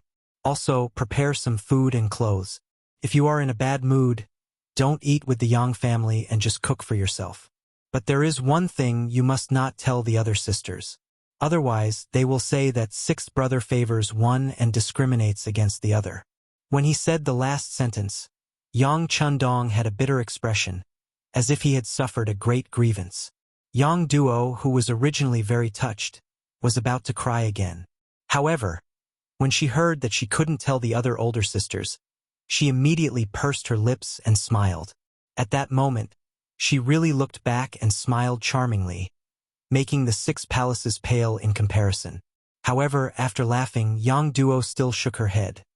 You'll be paying for these maids' expenses. Seventh sister, why would I need so much money? 1,000 taels a month is more than enough to spend. Yang duo wanted to refuse, but unexpectedly, Qiao Yin spoke up. Seventh young lady, this is a small token of appreciation from the young master. You should accept it. Qiao Yin's identity was only Yang Qindong's personal maid. Logically speaking, she didn't have the qualifications to speak up in this kind of situation. But everyone could see that the 6th young master's attitude towards her was very unusual. If things didn't go well, she might become a concubine in the future. This was equivalent to marrying into the Yang family and becoming half a Yang family member. Who would look down on her then? Right. Seventh sister only needs to accept this from sixth brother. Save up the excess and use it as a dowry in the future. Yang Qindong chuckled. But when he said this, Yang duo's face turned even redder. She even buried her head deeply.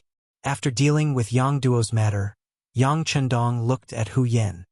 Miss Hu, thank you for accompanying my 7th sister this time to relax. In order to express my gratitude, I have prepared some things. I'll have to trouble you to bring them along when you leave. Yang Qindong didn't say what it was, and Hu Yan was smart enough not to ask. It was as if everything was in tacit agreement. An hour later, the 3 carriages slowly left the gates of the Yang village. There were 2 more carriages than when they came.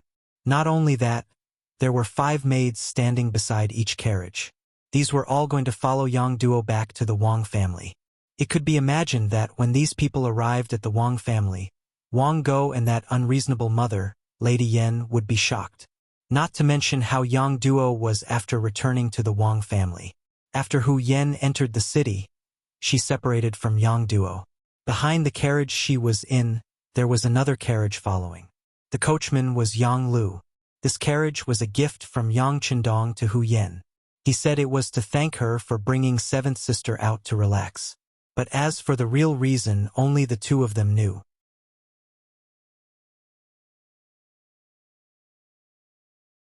Chapter 85. Hu Yen, who was sitting in the carriage, had a look of joy on her face. She even thought shyly that this wouldn't be the engagement gift from Dong Shuai, right?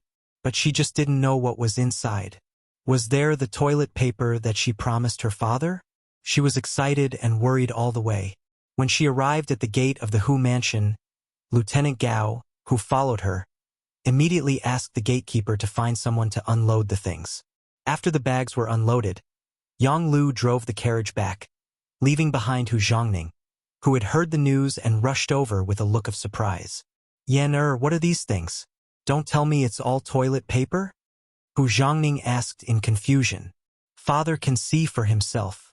Daughter is tired and wants to go back to rest. She was holding a small package, which contained her white cheongsam and the sketch. In her opinion, these were the most important things. But after answering this sentence, Hu Yen didn't care what Yang Qindong gave her. She turned and left, leaving Hu Zhongning with a puzzled look. He had to let people carry the things into the courtyard first, and then look at them one by one. Needless to say, there must be toilet paper in the gift, and there was a lot of it. In the morning, the housekeeper of the Hu mansion and the housekeepers of the other ministers went to Yang village to ask for toilet paper, but to no avail. Then Hu Yen appeared. Presumably, they were more or less related, so this thing naturally couldn't be left out. Not only that, but there were also other good things sent, such as toothpaste, toothbrush, soap, cosmetics, and so on. There were also food, such as freshly dug potatoes and boxes of canned fish. There were all kinds of flavors in the canned fish. With the geographical location of Qiqian City, fishing was not a problem at all. As long as this thing was sealed well and the taste was unique, there would naturally be no problems. The things were opened one by one, and Hu Zhongning sighed. This Yang Shima was really generous. Of course, what made him the happiest was that these were all obtained by Hu Yen. Did that mean that this kid also took a fancy to his daughter? Whether it was a match in terms of social status or talent, it seemed that the marriage between the two families was more suitable. 100 Flowers Hall. Yesterday, after the two songs were played, the reputation of this place went up a notch. Tonight, there were even more people coming, which made the head procuress, Mu Lily, smile all night long. It was a pity that there were too few tables in 100 Flowers Hall, and the place was not big enough. Otherwise, she would be able to earn more money. Just like before, the moment the two songs were played, everyone on the stage cheered. At the same time, voices urging them to stay rose and fell, as if they wanted to flip the roof of 100 Flowers Hall over. However, Madame Shui paid no attention to this and continued to walk down the platform. There were a total of 2 new songs. If she sang them over and over again, she was afraid that sooner or later, she would get tired of listening to them. This was not what she wanted. Madame Shui walked down the platform. Many people in the crowd disagreed with her. They all shouted to express their dissatisfaction. However, among the crowd, there was a man dressed in a brocade robe. He had a pointy mouth and cheeks that resembled a monkey's cheeks. Instead, he used all of his strength to raise his hands and flip the table in front of him to the ground. Following that, he shouted, "This general didn't allow you to leave? You can try to leave." The big movement of the table being flipped naturally attracted countless people's attention. For a moment, the hall became quiet. Even Madame Shui, who was about to leave, could not help but stop and look back. It was precisely this glance that caused him to be filled with terror. She knew that man. It was Xishang, the Qianhu of the embroidered uniform guard. When it came to Xishang, not many people knew of him. However, when it came to his elder brother, very few people didn't know of him. He was the eunuch Xining, the eunuch who betrayed the great Ming dynasty and was executed by 1,000 cuts.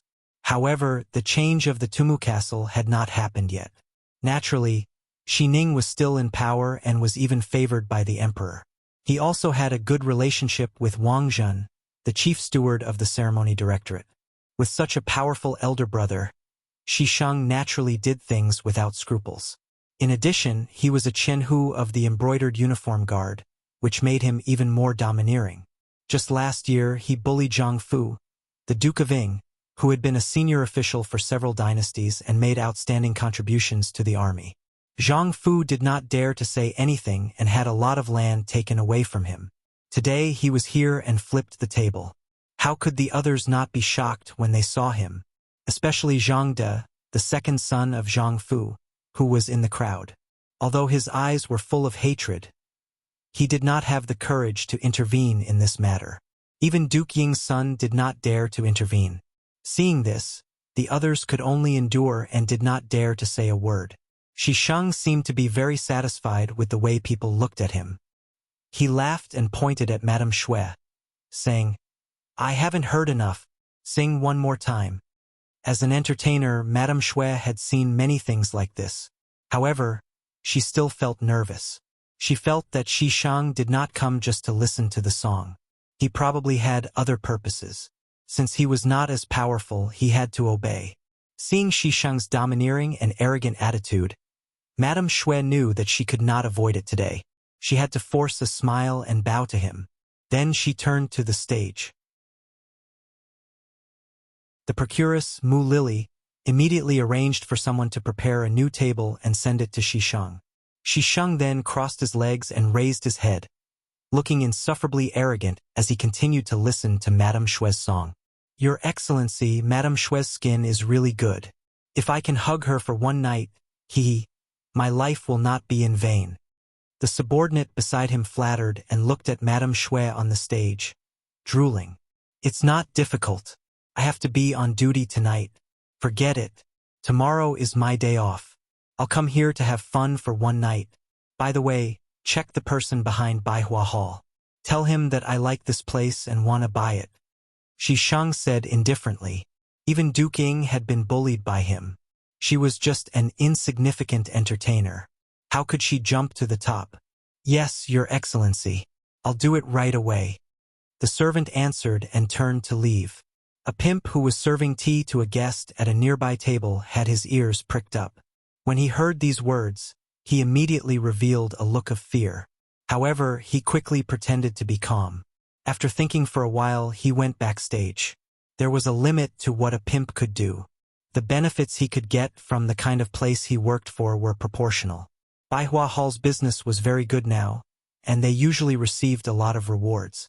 However, if Madame Shui was replaced, they would get less money if something happened to her. They might not even be able to continue their business. For his own sake, he had to tell the procuress, Mu Lily, about this. Backstage, Mu Lily was looking at the stage with a worried expression. She was worried that something would happen later. As the big sister of the 100 Flowers Hall's procuress, she naturally knew what kind of person Shisheng was and what kind of morals he had. "Miss Mu." The pimp came to Mu Lily's side and whispered in her ear what he had just heard. Then Mu Lily's expression turned into one of shock. Her originally pretty face turned pale at this moment. What should we do?" Under Shisheng's threat, Madame Shui had to sing the two songs again. Fortunately, there were no more heckling. Shisheng walked out of Baihua Hall accompanied by several of his men. Everything seemed to be fine after the storm. Only Mu Lily, who had heard the news, knew that it was not that Shisheng wanted to stop, but that he had regarded Baihua Hall as his property. That was why he did not make trouble. Madame Shui went backstage, exhaled a long breath of fragrance, and wiped her forehead gently. When she saw Mu Lily coming from afar, she forced a smile and said, "Sister, I'm fine." "Well, it's not fine this time. It's serious." Mu Lily sighed and told Xiao Yushue what she had just heard from the pimp. "What?" Sure enough, Madame Shui, who had heard the news, didn't look any better than Mu Lily did just now. "Well, sister, do you think our boss can sell Baihua Hall to Shisheng? If it's someone else, I don't know." But who is Shisheng? Last year, he even dared to occupy Duke Ying's fertile land, and nothing happened. I heard that the emperor punished them later, but now they have regained their prestige, haven't they? She did not say whether it was possible or not, but the comparison between Duke Ying and Madame Shui had proved her idea. What should we do? What should we do? Madame Shui was really anxious at this moment. She had thought that she could make more money as a young actress and a top courtesan. In this way, even if she was old and could not sing anymore, she would have enough money to spend the rest of her life. She could even find a good man to marry as long as she kept her chastity. But all of this seemed to have become a flower in the mirror, the moon in the water. Once 100 Flowers Hall became Shi Shang's property, with the other party's character, he would probably eat her up that very night. Then she would become a money-making tool. Once she grew old, she would probably become useless. Madame Shui shook her head desperately at the thought of all her efforts over the years. Her face was full of unwillingness. Wuxia, I don't want to do this. Is this our fate? We can't change it. Didn't you see that when Shi Shang stood out, no one dared to say anything? This is the general trend. We can't change it. Mu Lily hugged Madame Shui and cried bitterly together.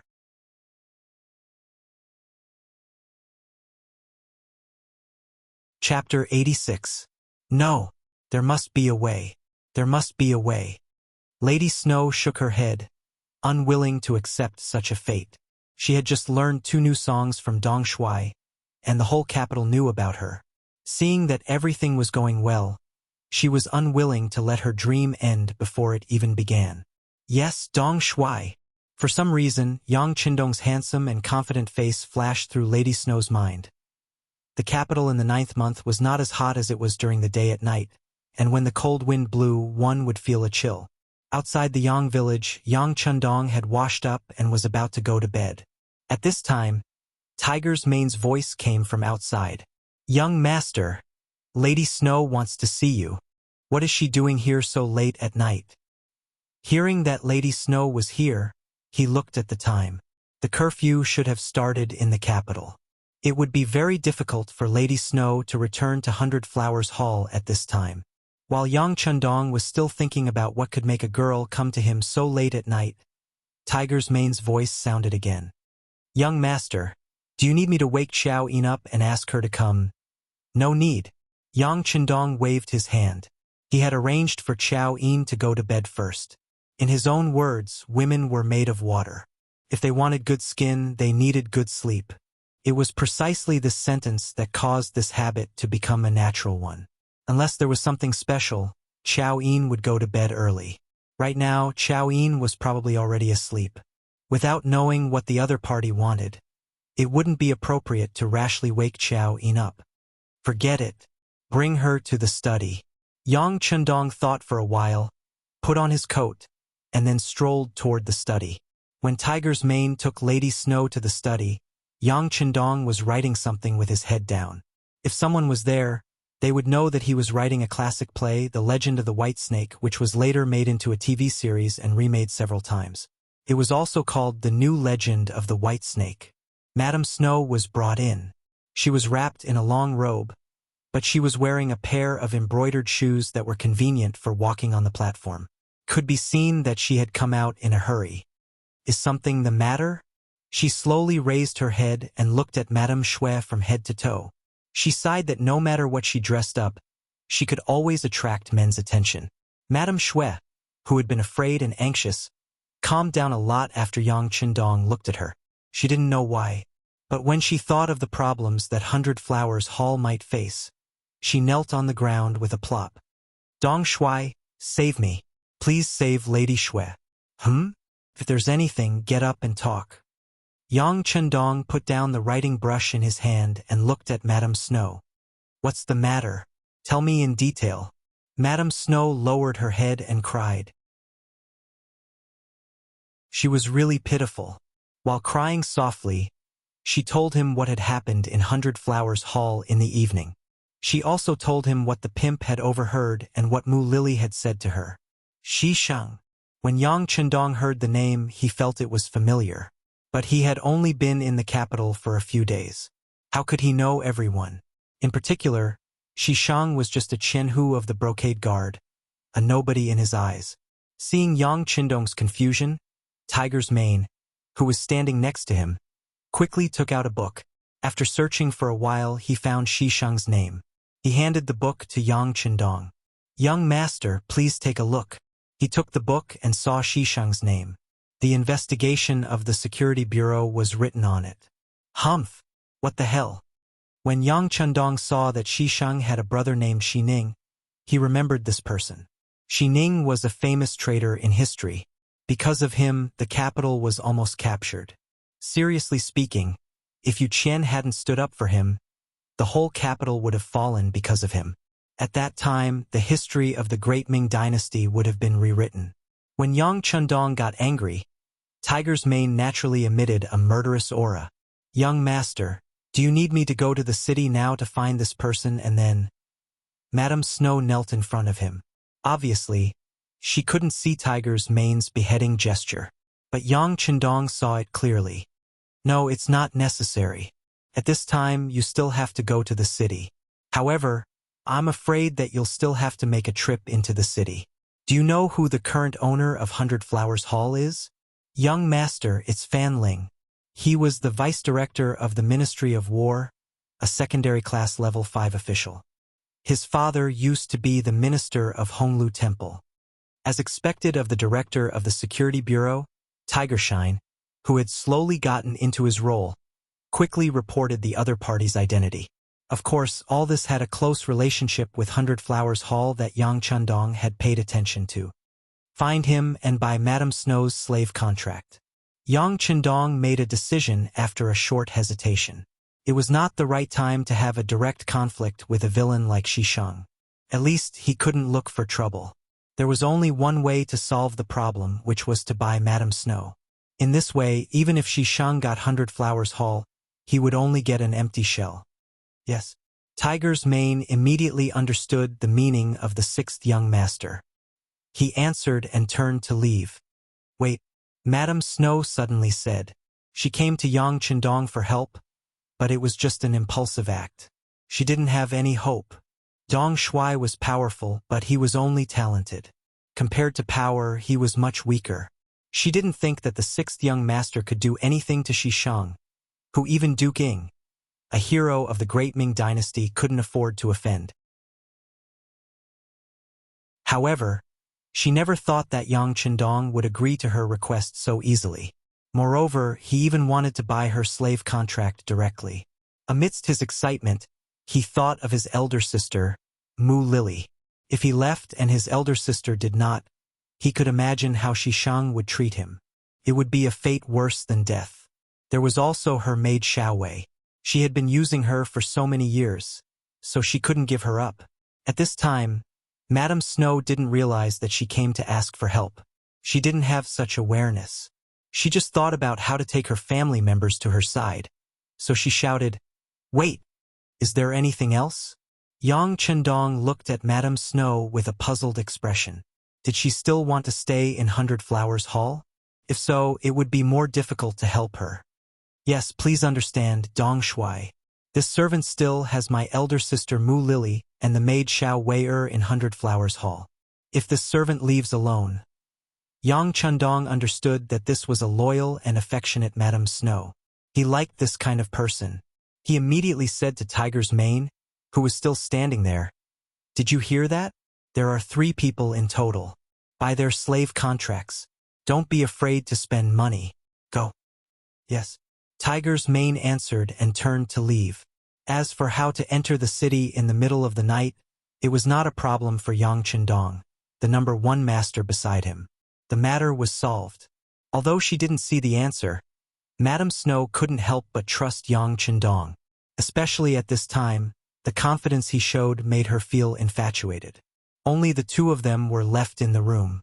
Suddenly, there was a very awkward and ambiguous atmosphere in the study. Yang Chendong was the first to feel the difference. At this time, he regretted that he didn't let Tiger's mane take Madame Snow to rest first, so he wanted to call for help.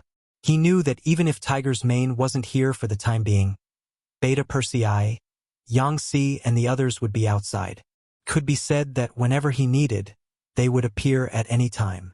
But for some reason, Yang Chendong didn't want to let anyone take Madame Snow away. In this very contradictory mood, he looked at Madame Snow and said unconsciously, "Well, I'll arrange for someone to take you to rest. This was obviously not an order, but a tone of negotiation.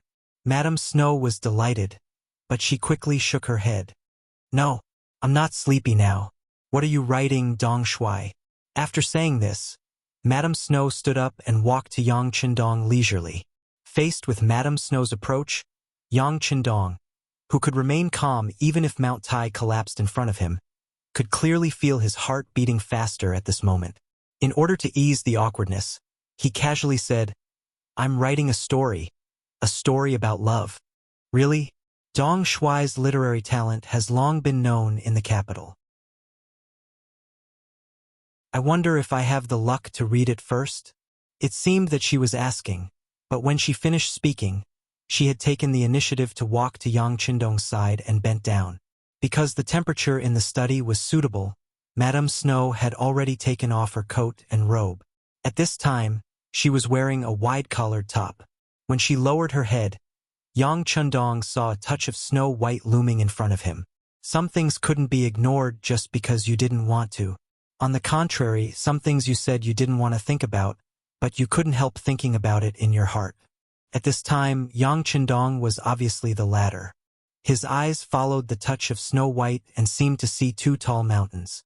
Madame Snow's skin was very white. Among all the women he knew, only Hu Yen could be compared with her. As the saying went, 100 ugliness could cover up 100 ugliness, not to mention that Madame Snow was a first-class beauty. Against the dim light of the oil lamp in the study, she really made people feel that they were looking at a beauty under the lamp. The more they looked at her, the more attracted they were.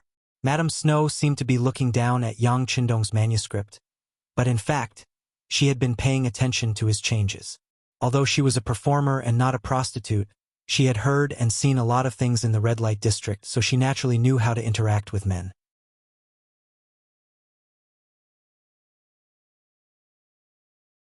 Chapter 87. At this moment, Madame Shui felt that the man beside her began to breathe heavily. His unique breath made Madame Shui's heart beat rapidly. He was handsome, talented, capable, domineering, confident, and had a good family background. When these advantages were concentrated on one person, it would naturally make him shine with incomparable brilliance. Not to mention that Yang Qindong was a hero who had just saved a beauty. Madame Shui was already in love with him. It was undoubtedly very important for her to find a man she could entrust her life to. Now, the man was right in front of her. What should she do? What would he do? Whether it was to repay the kindness or to repay the professor's kindness, should she devote herself to him? Or should she give herself to him? Both of them had pure bodies. In this kind of atmosphere, neither of them took the initiative to speak. Neither of them had the intention to break the ice. However, both of them were well aware of each other's thoughts. For a moment, this kind of feeling was indescribable, but it was indeed extremely wonderful. Madame Shui remained motionless. She had been bending over for half a cup of tea's time, waiting for Yang Qindong to do something. She heard from the other sisters that at this time, shouldn't the man be more active? But why didn't Dong Shui do anything? Yang Qindong was indeed hesitating. Logically speaking, he should have carried her in a domineering manner. His bedroom was not far away from the study, and then everything would have gone smoothly. There was even a voice in his heart urging him to do so, and even his body was supporting such a thought. However, Yang Qindong did not do so. Perhaps it was because of his conservative thinking. He thought that if he had sex with Madame Shui, it would be more or less taking advantage of her. He did not want to do so. He preferred success to come naturally. However, Yang Qindong also knew that if he persisted in this atmosphere, he was afraid that he would not be able to control his heart. Therefore, he gritted his teeth and said, Madame Shui, it's a little late. I should go to bed. Really? It just so happens that Shui'er is also sleepy. Why don't you let me warm Dong Shui's bed? Madame Shui was overjoyed.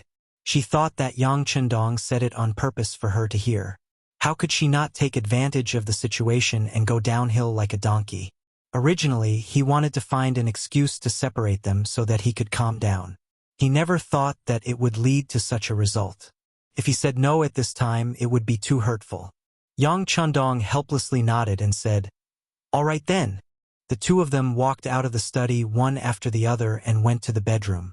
A figure slowly retreated from the darkness. Even if he wanted to protect the sixth young master, he still had to consider the situation. Sometimes, if he still wanted to exist, then it would not be protection but rather it would be a nuisance. Yang Chandong sensed that the eyes that were secretly watching him had left. He knew that from now on, only Madame Shui and himself were left. He could not help but feel a little restless. Should he really do something? Or is my manhood coming to an end tonight? Dong Shui, I'll go in first. While Yang Chandong was still thinking about what to do next, Madame Shui had taken off her clothes and then plunged into the quilt. At that moment, Yang Chandong caught a glimpse of her snow-white body. His heart suddenly skipped a beat. Yang Chandong involuntarily got up and walked slowly to the bed. Yang Chandong's heart was beating faster and faster. Madame Shui, who had already slipped into the quilt, was also heartbeat faster. She even blushed from her face to her neck. Then she slowly closed her eyes, but her long eyelashes were still trembling, indicating that she was not asleep and had no intention of falling asleep. Yang Chandong finally finished walking a few steps. He involuntarily stretched out his arm. When he was about to touch the snow-white body that was bowing her head and even trembling, he forced himself to say, "Madame Shui, I'm not used to being warmed by someone." "Oh!" Before he could finish his sentence, he saw a snow-white arm emerge from the blanket and wrap around his neck. A strong force assaulted him, causing Yang Chandong to uncontrollably burrow into the blanket along with his clothes. At the same time, a pair of gentle jade lips lightly touched Yang Chandong's lips, causing him to be unable to spit out a single word. The sweet liquid stirred in her mouth. Madame Shui, who was a little clumsy, tried her best to release the strength and courage of her first kiss. Yang Chandong cooperated with her. At first, he was passive, but soon he took the initiative. It seemed that the kiss could not satisfy him, so he turned around and pressed himself on her. Then he stared into Madame Shui's beautiful eyes and said, "Do you know that I'm in a wolf's den? How dare you take the initiative to provoke me? Have you thought about the consequences?" "No, and there's no need to think about it. It's my fortune to give myself to Dong Shui," Madame Shui said, panting. She seemed to have drained all her strength just now. At this moment, she did not know what to do except wait passively. Madame Shui's words made Yang Chandong's hormones rise. Since he was not afraid of a woman, what was there to be afraid of? If he abandoned her at this time, he would not be a beast, but worse than a beast, just like the story said. Yang Chandong made up his mind. He felt that his body had reached its limit, so he decided to release it. He slowly lowered his head and moved closer and closer to Madame Snow. When Yang Chandong thought that it was a matter of course, he suddenly noticed a drop of tear from the corner of Madame Shui's eye. It was this tear that cooled down Yang Chandong's burning body in an instant. What was he doing? Madame Shui came to him because she was bullied, but he wanted to sleep with her. In this way, what was the difference between him and Shishang, who wanted to bully her? Even if they were congenial, it couldn't be now. Otherwise, there would inevitably be a knot in his heart, which might accompany him for the rest of his life. "Well, we're both tired today. You can rest here. I'll go to another room." Finally, Yang Chandong resisted the impulse and said such a manly sentence, at least he thought so. Then he got up and was about to leave, but the same arm stretched out across the air. "Dong Shui, forgive me. Okay? I really haven't thought it through. I'm still worried about Sister Mu and Wei Er. I understand. Go to sleep. When you wake up tomorrow, you can pretend that nothing happened." Yang Chandong sighed. Madame Shui had something on her mind. Fortunately, he didn't sleep with her at this time. Otherwise, he was afraid that he would feel guilty for the rest of his life. No. Seeing that Yang Chandong was about to leave, Madame Shui was unwilling to let him go. She was just not ready, and she was worried about Mu Lily and Wei Er. That was why she couldn't devote herself to him. But in the end, she really didn't hate Yang Chandong. She even liked him. It was just that today was not the right time. But she couldn't give her all. and she couldn't let the sixth young master leave. Otherwise, who knew whether this man would be angry or not? If so, she was afraid that she couldn't find a way to make up for it. I'm scared. I'm willing to ask Dong Shuai to stay with me. Can you hold me and sleep until dawn? He could only hold her but couldn't do anything. If it were other men, they wouldn't agree. Weren't you testing me? But Yang Chendong unexpectedly agreed. Maybe he really had a good impression of Madame Shui. Or maybe he also wanted to feel what it was like to sleep with a beauty in his arms. Of course, there was another possibility. The sixth young master was really sleepy. Don't scold the prodigal. No matter what the reason was, Yang Chendong fell asleep with Madame Shui, who was only wearing a doo-doo. During this time, their heads were very close, but in the end, they really didn't do anything. They even had sweet and quiet smiles on their faces. Early the next morning, after Chao Yin got up, she first took a look at the courtyard. She didn't see the sixth young master who was exercising. She couldn't help but be very curious, so she went to the bedroom. Here, although Beta Persei was guarding, he didn't stop Chao Yin when he saw her coming. He just turned a blind eye, but his ears were already pricked up, as if he knew what was going to happen next. Sure enough, just 3 seconds after Chao Yin entered the sixth young master's bedroom, there was a scream. Following that, Chao Yin staggered out of the bedroom, her face pale and powerless. After that, she leaned against the door and covered her face and cried. This scene fell into the eyes of Beta Persei, who was hiding in the dark, and he quickly closed his eyes. As a close guard, who didn't know Chao Yin's feelings for the young master. But now, another woman had taken the lead, so it was reasonable for her to be sad. Not long after Beta Persei closed his eyes, Yang Chendong, who had changed his clothes, appeared in front of the door. He reached out and helped the tearful Chao Yin up, then whispered something in her ear. In an instant, the rain turned into sunshine, and Chao Yin's face turned into a smile. Ha ha ha! Yang Chendong laughed after seeing this, then shouted to the dark. What are you looking at? Why aren't you running with the young master? Beta Persei, who was hiding in the dark, didn't know what kind of trick the young master was playing, but when he heard the order, he appeared in a flash and followed Yang Chendong. This caused Chao Yin to be very happy, as if she had made a big mistake. The two of them went out of the courtyard, one after the other, and went straight to the backyard's playground. Leaving behind Chao Yin, who had already changed into a smile, he turned around and entered the house. Then, his laughter echoed throughout the bedroom.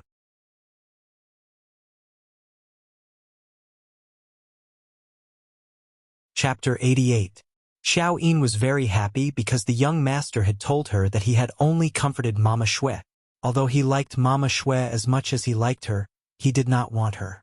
If you don't believe me, you can go into the house and check. You can even ask Mama Shui to dance as a test. If she had really lost her real body last night, how could she have the energy to dance? Her body probably wouldn't allow it. Because of this, Chao Yin easily believed Yang Chendong. She even thought that if the young master needed anything, he would definitely look for her first. After all, they had been in a relationship for many years. Yes, that must be it. After the backyard was settled, Yang Chendong seemed to be much lighter when he started running. Beta Persei, who was following behind him, was very curious. How could he still be so energetic after a tiring night?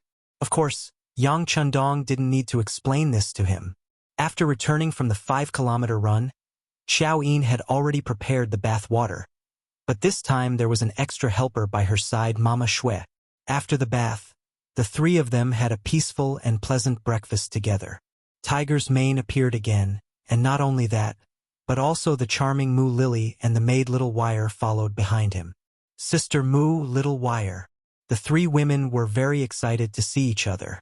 Tiger's mane stepped forward and said, "Young master, it's all done. These are the 3 slave contracts." As he spoke, he placed 3 pieces of paper with official seals and handprints in front of Yang Chendong. "Well, you've worked hard. Go and rest." Yang Chendong waved his hand.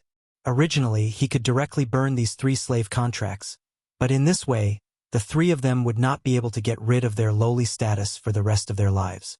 Greetings, Dong Shuai. After the three women met, they all knelt in front of Yang Qindong with grateful expressions. Get up, all of you. From now on, you have to abide by the rules here. Don't kneel if you don't need to. Yang Qindong said helplessly. He really didn't like this etiquette of kneeling when meeting people. Unfortunately, everyone seemed to be willing to play this game. For example, Tiger's Mane and the others beside him, he didn't know how many times he had said it, but it still didn't work at all. They still knelt when meeting people. Xie Dongshui. Whether or not the three girls would kneel in the future, no one knew, but their thanks were very sincere. All right, since you've left 100 Flower Hall, you're now part of my Yang family. I don't keep idle people here. This is a new story I've written. You can think of how to act it out together. These are the manuscripts. You can study them yourselves. If there's anything you don't understand, feel free to ask me. She took out the script of The Legend of White Snake that she had prepared a long time ago. There was a very clear plan for the distribution of roles. With this, she could play the roles of Lady Snow and Mu Lily, the former top courtesan. Did they know that this was a job for them? The three girls hurriedly agreed, then took the manuscripts and went to the backyard. When only Xiao Yin was left, she walked up softly. Young master, although they've left 100 Flower Hall, they're still lowly. Young master knows. I'll find a way to change their names. Yang Qindong rubbed his head as he spoke. Changing their names was easy to say, but difficult to do, especially when they were targeted by Shishang. If he found out that someone had changed Lady Snow and the others' names, he would definitely come looking for trouble. How could he solve this problem? Young master, there's a eunuch called Mao Mu outside the manor. He said that he's an old friend of yours. Just as Yang Qindong was thinking about how to do this at the lowest cost, Beta Persei appeared and reported Mao Mu's visit. Oh, it's him. Haha. Someone sent me a pillow when I was sleepy. Please. After hearing who it was, Yang Qindong's face was full of smiles. Is it a eunuch? Does young master want him to do this? But Shishang's brother is also a eunuch. Xiao Yin was very smart. Looking at the young master's expression, she knew what he was thinking, but she still reminded him with some worry. It's okay. The relationship between eunuchs is not that united. Young master knows. Yang Qindong said confidently. As the saying goes, evil people need evil people to deal with evil people. Originally, he thought about whether he should use some kind of thunderous method to make Shishang disappear, but he didn't expect Mao Mu to come at this time. That was the best thing that could happen. In the study, Yang Qindong gave Mao Mu a very high level of courtesy and met him here. Being able to meet in the study meant that the two sides had a close relationship. Mao Mu, who was very familiar with this, was very excited. Although the eunuch group was very powerful now, there was Wang Zhen and his henchmen above them. In addition, there was another force, Jining, and a few other small forces. He was just one of them who was not famous. Yang Qindong was now in the limelight. Even Chief Steward Wang Zhen had to look up to him. Logically speaking, this person did not have to treat him like this at all. It would be understandable if he just sent someone to talk to him. However, at this time, he was meeting him in a private place like the study. The meaning of this was already obvious. Lord Yang. As soon as the two sides met, Mao Mu cupped his fists and looked very respectful. Eunuch Mao, you don't have to be like this. We are considered old friends. In the future, you can call me the sixth young master or Dong Shuai to others. Yang Qindong's face was full of smiles. He looked like an old friend as he spoke. Good. Dong Shuai is a good name. If possible, I will call you Lord Yang, Dong Shuai from now on. Mao Mu's ability to follow the flow was not low. When he saw Yang Qindong being so polite, he immediately agreed. Haha, good. Since you are an old friend, I will definitely not treat you unfairly. Men, bring the things here. Yang Qindong laughed loudly, as if he was very satisfied with Mao Mu's attitude. Then, two people walked in from outside the study. Tiger's Mane and Beta Persei carried a heavy wooden box and placed it in the center of the study. You can leave. Yang Chundong said casually, then gave Mao Mu a look that said, "You know what I mean? This is." Mao Mu was very curious. After getting Yang Chundong's permission, he stood up from the chair, walked to the wooden box, and reached out to open it. There was a flash of white light. It turned out to be a box of silver ingots.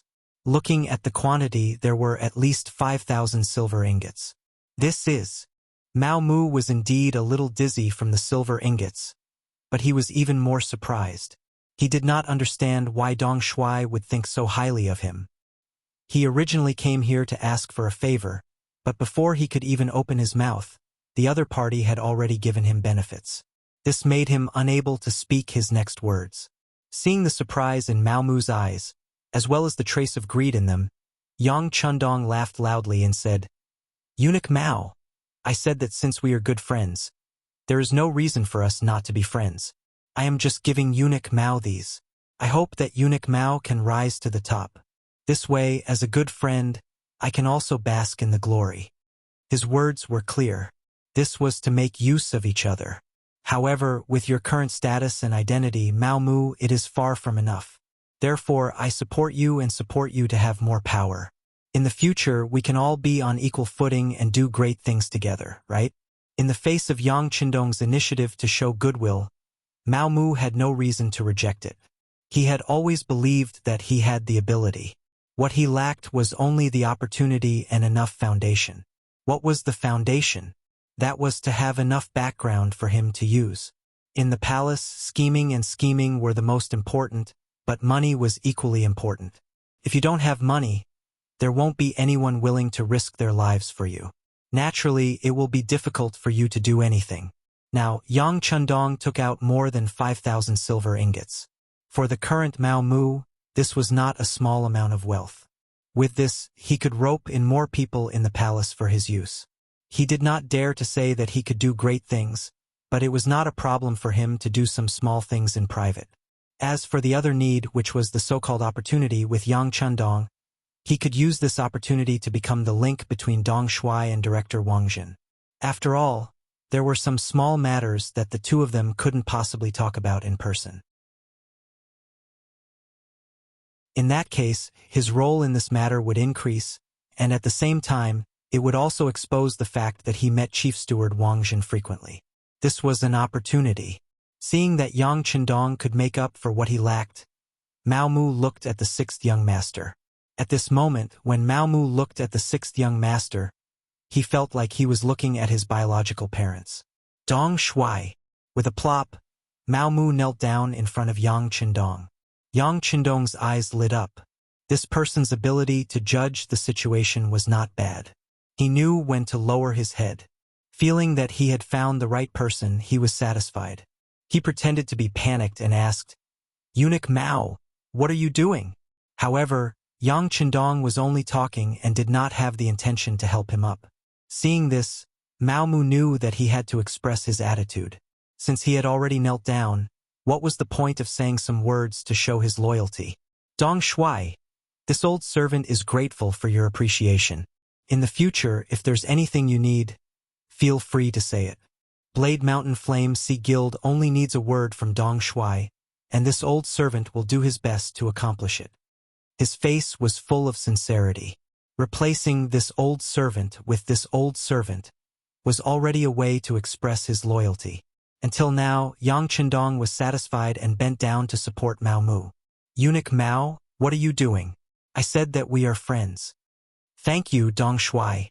Taking the opportunity to stand up, Mao Mu knew that he had passed the first test. From now on, he was Dong Shuai's man, sharing honor and disgrace. After becoming friends, there were naturally some things that were less roundabout. Mao Mu talked about the matter of diapers. He used himself as a witness to prove the importance of this thing to eunuchs. This time, he wanted to get some more so that he could use them for himself, offer them to Steward Wang Jin, and sell some for money.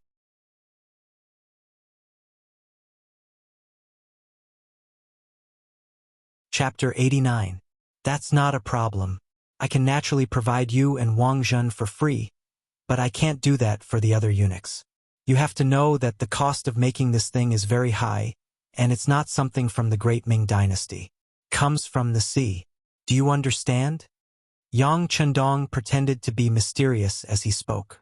When Mao Mu heard that the thing came from the sea, he immediately understood.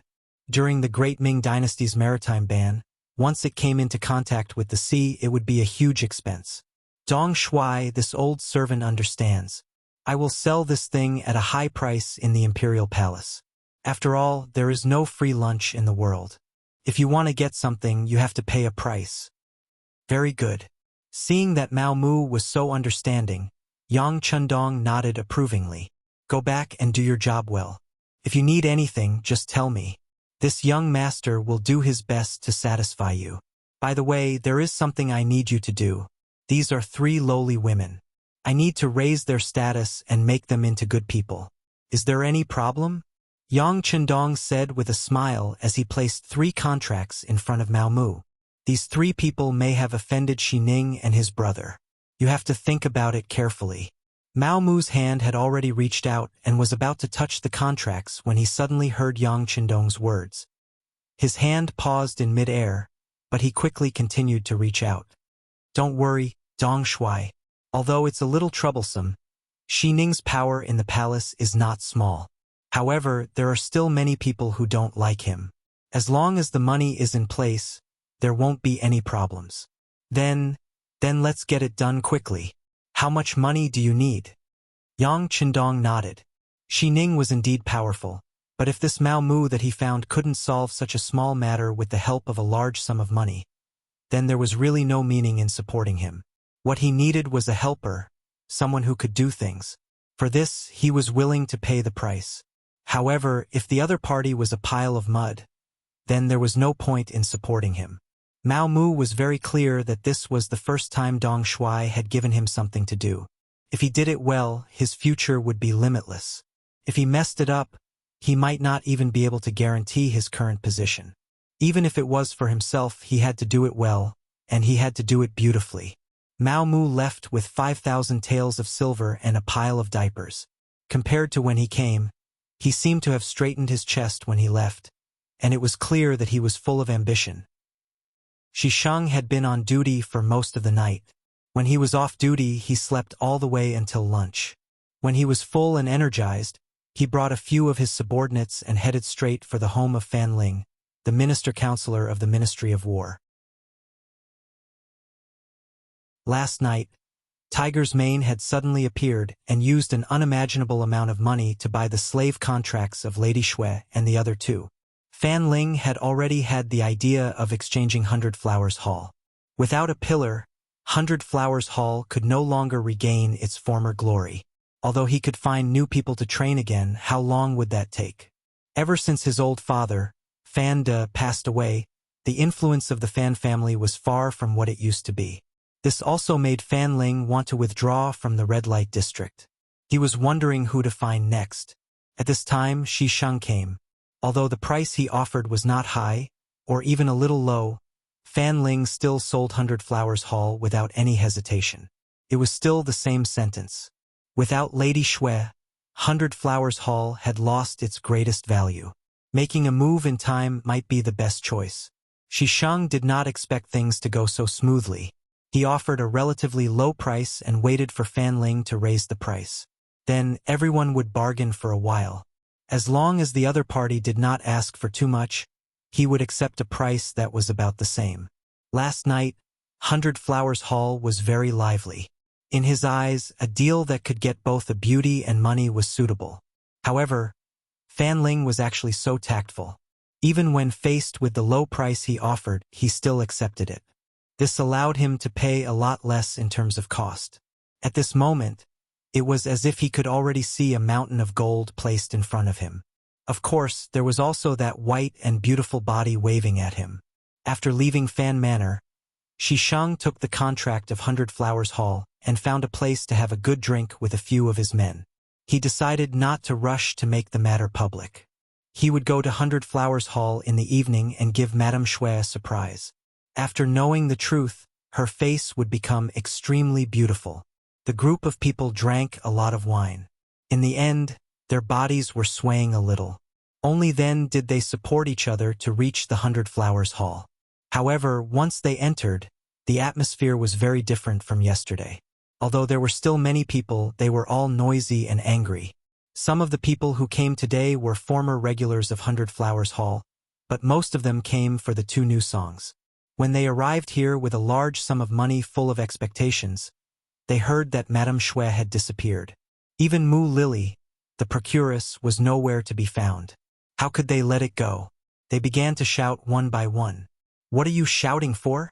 Seeing the chaotic atmosphere in the hall, Shisheng placed his saber on the table in front of him and roared loudly after a loud noise. This move was indeed effective.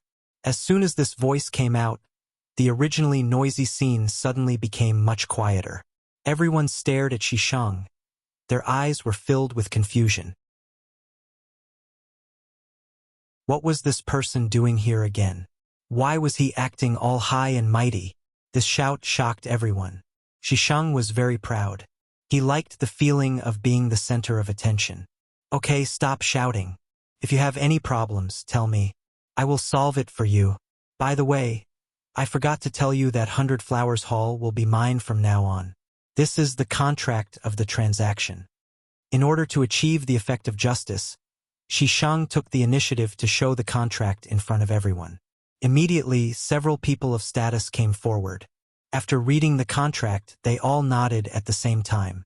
Among them was Wang Si, the editor of the Hanlin Academy. "Shi Qianhu, since this place is already your property, may I ask if you still want to sing tonight? If you sing, of course, we'll pay the same amount of money. We'll spend it however we want. But if you don't sing, we will leave now. No matter how powerful you are, you can't force us to pay 1 tael of silver here." Wang Si's grandfather was the current minister of the Ministry of Personnel, Wang Ji. With such a relationship, he was not afraid of a small Qianhu of the Brocade Guard. Even if this person's brother was very favored by the emperor, his pride as a scholar made him not shrink back. That's right, that's right." With someone taking the lead, the people below naturally chimed in. No one was afraid of spending money, but spending money wrongly and becoming a sucker wasn't something anyone wanted to do. Shisheng did not care about Wang Si's criticism. "Smelling of alcohol," he said complacently.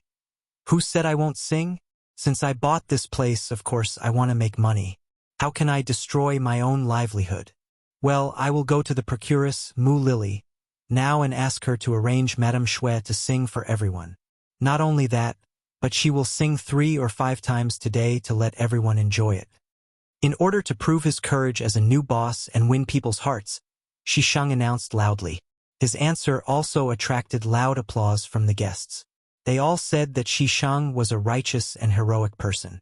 Everyone's compliments made Shisheng feel even more confused. He laughed heartily and arranged for his subordinates to find Mu Lily.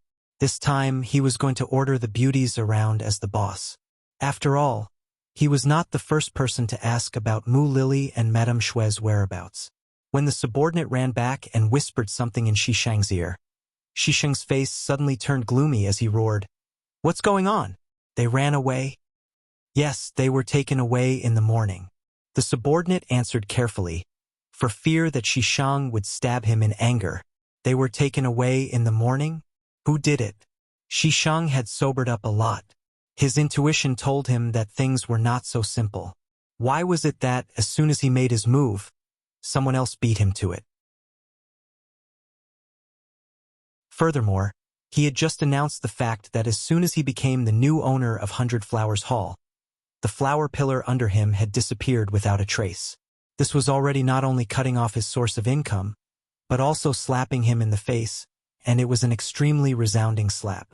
If this matter could not be solved, he was afraid that he would become a laughingstock in the capital.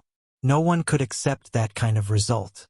In the face of Shisheng's questioning, the few subordinates naturally kept silent, revealing a look of bewilderment. "Investigate. Investigate for this lord. Whether it's to the heavens or to the earth, find out for me." Shisheng's roar resounded in the hall of Hundred Flowers Hall. At this moment he was really furious. Shisheng was enraged. As a result, a few of his subordinates scattered in all directions. Along with them, the other players also left.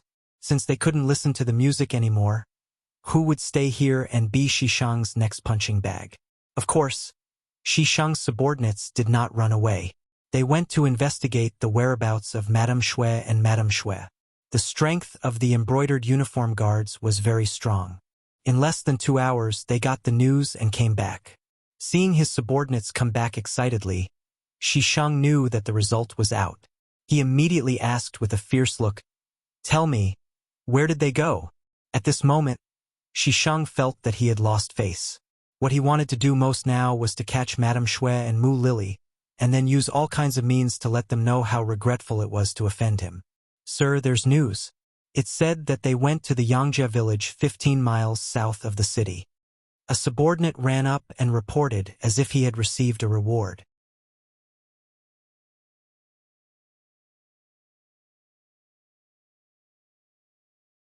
Chapter 90.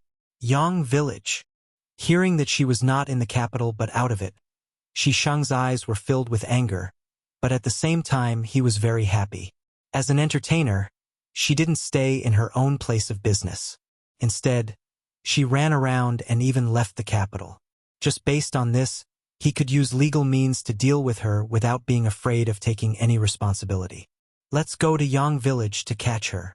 He quickly made a decision in his mind. He would catch her immediately and bring her back with thunderous means. First, he would get the beauty, then the money, and then his reputation. He would let everyone know the consequences of provoking him. Before the curfew in the city, Shishang went out of the city. In addition to his original 4 or 5 subordinates, he mobilized soldiers from 2 small banners. In total, more than 20 people rushed to the south of the city. As soon as Shishang and the others went out of the city, they were seen by a pair of dormant eyes. There were fast horses galloping on a short road. They were spies of the security bureau. They had been paying attention to the movements of Hundred Flowers Hall. Shishang went out of the city. Seeing that his destination was Yang Village, their task was to send the news back to the village. In Yang Village, Yang Chundong was watching Madame Snow sing the new song by Sujin at the foot of Mount Qingcheng in the backyard. However, no matter how he looked at it, Madame Snow could not enter the stage. She looked absent-minded. Alas! Knowing what Shishang was worried about, Yang Chundong shook his head.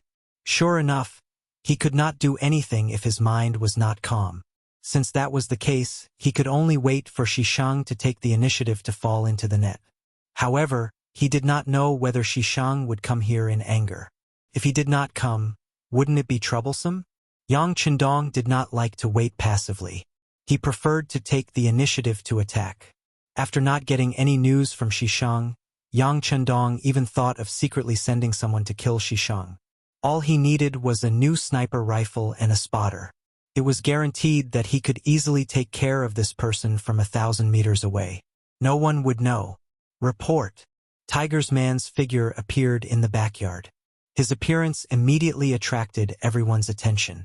Young master, Shishang has brought over 20 embroidered uniform guards and is rushing towards us.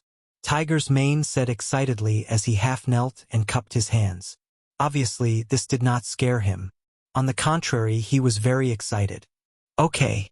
Yang Chundong was also excited after hearing this. Is it finally here? Haha, let's go out and welcome him. Ha ha ha. Yang Chundong laughed and walked out of the backyard in his cyan robe, leaving Mu Lily, Madame Shui, and Little Wire in a panic. Fortunately, Chao Yin also stayed here. She had followed the 6th young master to Cheng City. Knowing the young master's strength, she smiled and said, "You don't have to worry. Everything is within the young master's plan. There won't be any problems.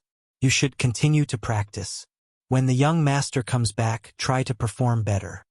Chao Yin said it casually, but her nervousness could still be seen from Madame Shui and the other 2. After all, they knew too little. Although Dong Shui was extraordinary, he had offended the embroidered uniform guards. Last year, even Duke Ying suffered in front of them. Could Dong Shui, a new official, solve the problem? Of course, Yang Chundong could solve it, and there were many ways to do so. For example, if he showed his fangs, he could make Shishang and more than 20 people disappear silently. No one would be able to trace it back to him afterwards. However, without evidence, it didn't mean that they couldn't suspect him. Whether it was the East Faction guards or the embroidered uniform guards, they didn't need any solid evidence. As long as they suspected you, they could take action. This was the damn privilege. Yang Qindong, who knew this, couldn't take this risk. Since he couldn't use his own strength, he could only borrow others' strength. After leaving the backyard, Yang Qindong began to remind Tiger's Mane, who had become excited. Tell the brothers below not to move. Without the young master's permission, no one is allowed to move. Otherwise, they will be grounded for 3 days. By the way, I asked you to invite Lord Hu Zhongning to drink in advance. How did it go? Upon hearing that he would be grounded for 3 days, Tiger's Mane, who had been full of fighting spirit, immediately became obedient. For these iron-blooded men, there were too few things in the world that could scare them. Because they weren't afraid, they became even more difficult to control. When he was at the docks, there were brothers who liked to cause trouble. However, no matter what kind of corporal punishment they received, they didn't seem to care at all. They just treated it as training. Later, the matter spread to Yang Qindong's ears, and he came up with the idea of confinement as a punishment. However, when people were locked up in a dark room for 3 days and had to eat and drink as usual, anyone who heard of this punishment was amused. Wasn't this just letting them rest? What kind of punishment was this? For a time, there were even people who deliberately caused trouble and wanted to experience this feeling. Naturally, the consequences were terrifying. No one spoke, no one paid attention to them, and they couldn't even see the slightest bit of sunlight for 3 days. Not many people could bear it. They roared, they cried bitterly, and they reflected on their mistakes.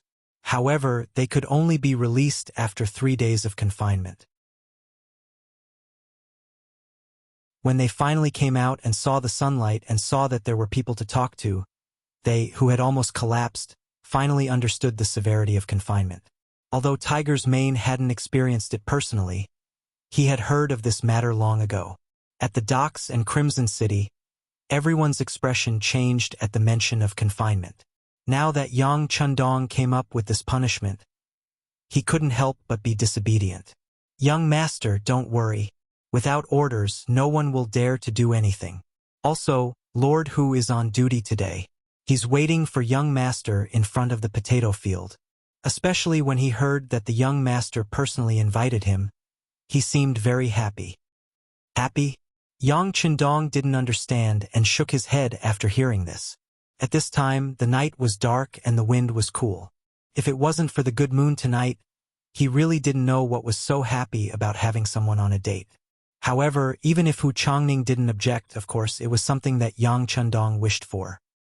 He immediately nodded and said, I'll go meet Lord Hu now.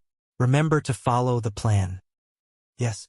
After Tiger's Mane agreed, his entire body flashed and disappeared into the darkness, as if he had never appeared. Walking alone, Yang Qindong arrived in front of a large potato field. From afar, he could see a table filled with food and wine. On one side of the table was an empty seat, while on the other sat the guardian of the ironclad guard, Hu Zhongning. At this moment, Hu Chongning was indeed in a good mood. This wasn't because he accepted the mission to protect the potatoes, but because of Yang Qindong's appointment. Hu Yen came to the Yang village and was very happy when she returned. She brought back many good things. All of this seemed to prove one thing, and that was that the relationship between his beloved daughter and Yang Qindong was not bad. As a father, the happiness of his children was naturally something that he greatly hoped for. Yang Qindong was young, but his performance was indeed old and steady, and his talent was outstanding. In addition, his family background was not bad. No matter how one looked at it, he was a good son-in-law. At least, he had already received the approval of his future father-in-law. In the middle of the night, when Yang Qindong personally invited him, Hu Chongning thought that it must have something to do with his daughter. Could it be that he wanted to test his attitude? That must be it. Hu Chongning confirmed his thoughts. He also decided to properly meet with Yang Qindong. Even if he was satisfied, he still needed to give him an appropriate beating. He wanted to let the 6th young master know how fortunate it was to be able to marry his daughter, and that he needed to know how to cherish it. In his heart, he was still thinking about how to beat Yang Chendong when they met. In the distance, the sixth young master, wearing a long green gown, walked over. Yu Guang had already noticed, but Hu Chongning didn't have any intention of speaking first. Tonight, he was acting as the father-in-law. No matter what, he had to be reserved. Hu Chongning didn't speak, and Yang Chendong didn't have any intention of speaking either. He couldn't guess the other party's thoughts, and even more so, he didn't think that he had only met Hu Yen once, and it actually involved the discussion of marriage. In his consciousness and thoughts, no matter what, he had to wait for a period of time first, and wait until everyone was familiar with each other before making a decision. After all, marriage wasn't child's play. It had to be done carefully. Yang Chendong's consciousness of the future made it impossible for him to guess Hu Chongning's inner thoughts. Seeing that the other party didn't speak, the sixth young master was more than happy. What he wanted was to use the other party's identity and big shot to trick Shisheng. Before the main show started, he didn't know what to say. In this way, the two of them sat down like this. Then, without saying a word, they lowered their heads and drank like this. For a moment, the atmosphere was a little oppressive. Yang Chendong didn't speak, but Hu Chongning wasn't unhappy in his heart. Instead, he was still excited. This must be him thinking about how to phrase it. Hee, since it's like this, I won't say anything. I'll just wait for you to take the initiative to bring it up and give you an invisible pressure. In the future, when his daughter really marries into the family, he will have more dignity as the father-in-law. Hu Chongning thought self-righteously, and wanted to use this to put pressure on Yang Chendong to show the power and means of his future father-in-law. It was this strange combination of thoughts that made the two of them have no intention of leaving even though they didn't say a word. The atmosphere was delayed under such subtle emotions. When they had drunk no less than 5 glasses of wine, Hu Chongning was a little impatient. He couldn't help but mutter in his heart. This sixth young master's ability to keep his composure is pretty good. He can actually keep his composure. If this goes on, can we still talk about serious matters tonight? Is it going to be like this for the whole night? If so, it doesn't matter if the other party is young. But I'm in my 40s after all. Isn't this tormenting me? You're tuning in to the Journey of the Soul YouTube channel. Don't forget to subscribe and join us on this journey to catch the most captivating stories.